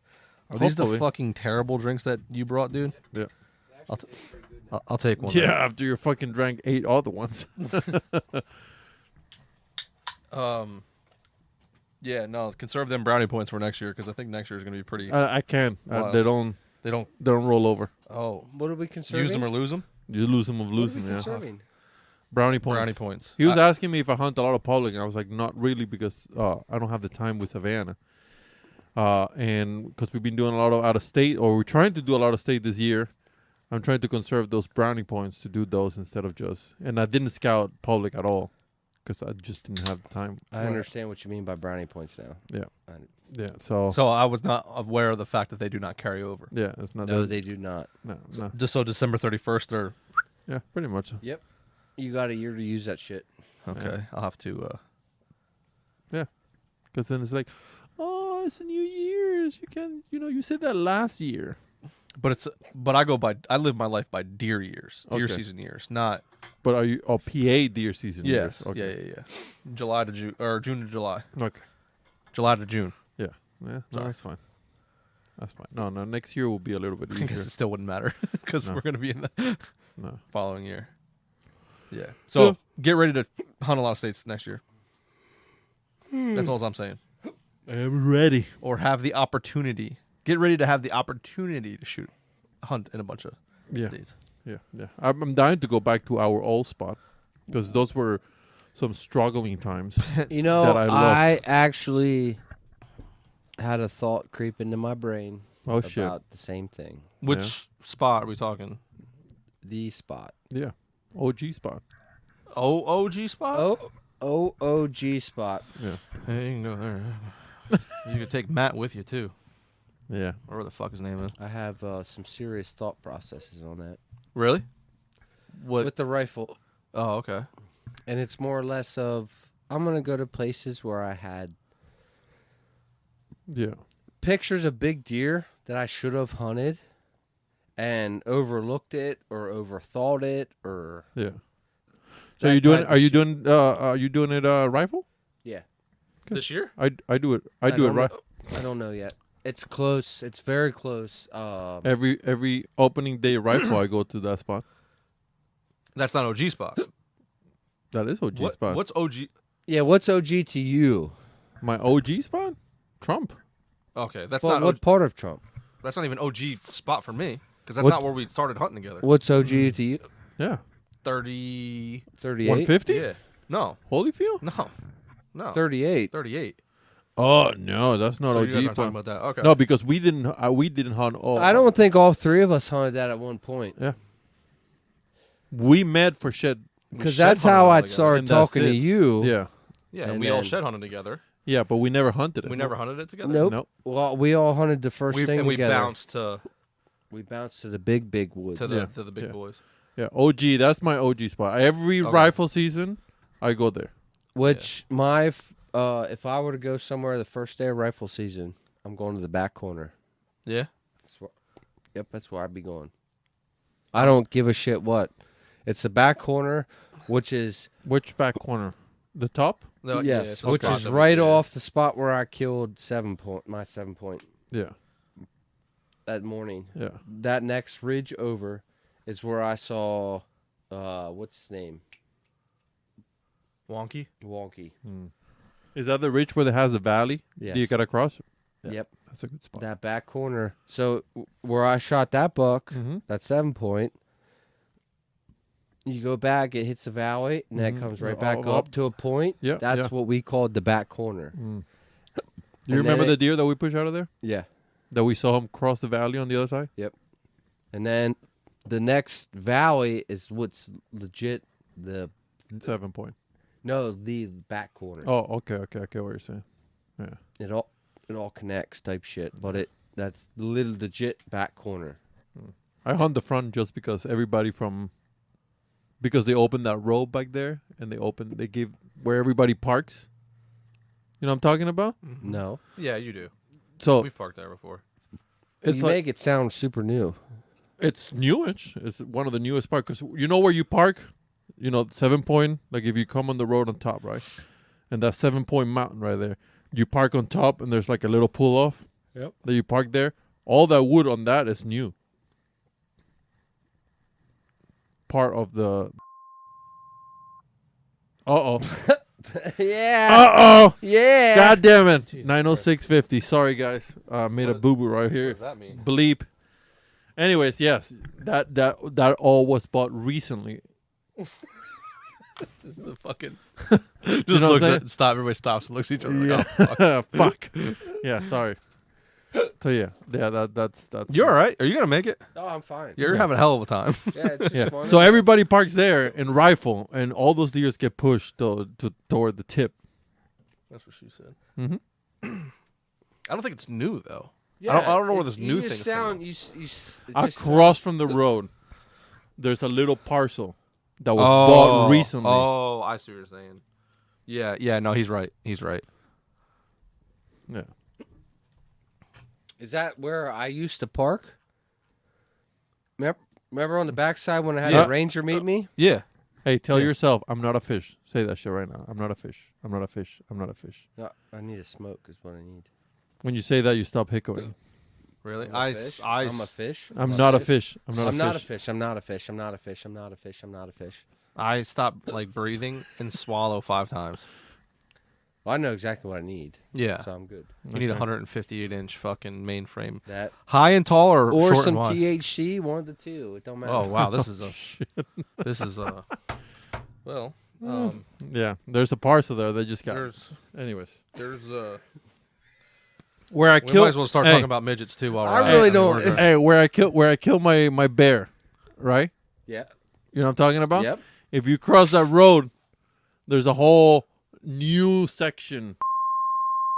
Fuck, I said it again. 908, Dan. God damn it, dude! Sorry. Jesus Christ, do we need to have a You fucking guys meeting? now know my thing. 908. Sorry. You guys, homeboy hasn't said shit about any place. Yeah. Eat a dick. Yeah. Thank you. 908. What Anyways, is 908? the time I just said it. This time doesn't matter. It's the time on the recorder. Oh, okay. Okay. We're Okay. good though. I appreciate it. Yeah. We are in real time, but not like Now it makes more sense. I thought it was like a military term that you were saying, Yeah. like an abort term. And I was like, what does this mean? abort. Anyways, yeah. So are we? That whole We're done. yeah. We're no, done. No, we're not done at all. That Don't whole say any piece. fucking places. That whole piece is brand new too. Oh shit. No, that's Y'all are that's gonna start editing the podcast if you fucking name dropping. Hey, you say where the OG spot is. 7 point? No, your OG spot, our OG spot. You said it. Yeah. What does that mean to anybody though? Well, now they know. Jesus Christ! God. I'm I would believe working any with a bunch of fucking any idiots. type of smart person would know that. Hey. See, this is the Hey, thing. This is- hey, this is- 909. See this. No. See, this is the thing. I don't think I have enough friends to know that they know where I am. So Hey, I what are really you don't looking care. there? Can you stop looking at that place? That place is not important. Okay. Oh yeah, I don't want you guys to see that anyway. We've seen that shit so many times. What are we looking at? Oh, the Yeah. You see it right there? Look at him. Look at him. right here. No, to your This. well, yes. That's brand new. This is all new, Oh, is it? and this is where you Yeah. park. No, that's not where you park. That's my bear spot. Right here? Down. Down That right there is my bear spot. here? And where we park, if you keep going, It's right here. that's not there, buddy. No, yeah, it is. No, it's not. This is 7 Point. That's 7 Point. It Right is there. Right here, yeah. All that little thing on Right top here. of the road. Right here? Yeah, all that was brand newish too. Oh, okay. Yeah, no, I would like, I mean, I've never been on that road. You have. Yes, you you- parked there. I have video of you being on that road. You parked there. Where else do you park to go Don't to the say north? it. I was being sarcastic. Yeah. Where else do you park to get to the top? I was being sarcastic. Okay. Listen, buddy. No, Tom, this is serious. I was being sarcastic because the video he has of me earlier Yeah. that I don't even remember being on that road. That's not that road. That's not that road. That's okay, exactly. I don't even know where the fuck I was. Show him. Oh, it's Show fucking 'em. unbelievable. Listen, I'll show you. You're up. Yeah, you went past it right there on the top. The Y. Right here? No, up. Up here? Right there. Right here? Or That's here? that's no. You're right. Down. It's here, right? Yeah, Yeah. somewhere there. It's right in here. Yeah, that's that video. All right. See, I couldn't even tell you on the map where I was. No, keep going. I literally hunted there 2 times. Right there. Right, yep. Yeah. Well, that's why that line's there, I would assume. No. No, I would say it's only 1 time because I hunted the whole day there. Yeah, you hunted twice, because then you went with me. Okay, so I did. Yeah. Is- Steph came and picked us up the second time. I drove. Okay. Yeah. Yeah. The Anyways, wife picked us up when Antonio killed. we messed up, and So- Dan got pissed at us, and now he wants to cancel the whole podcast. Yeah, I'm going to not post this one. That's I'm a just lot of kidding. fucking hours. 1, 2, 3. We got 4 fuck ups. Not nearly as bad as the one with Eddie and Muzzy, but we'll get through it. I have a system now, so it's not that bad. All right. I don't think anybody's gonna get that far anyway, because we're 2 hours and 26 minutes into this podcast. Well, again, that's 25 miles there. For us to say just take it as a loss.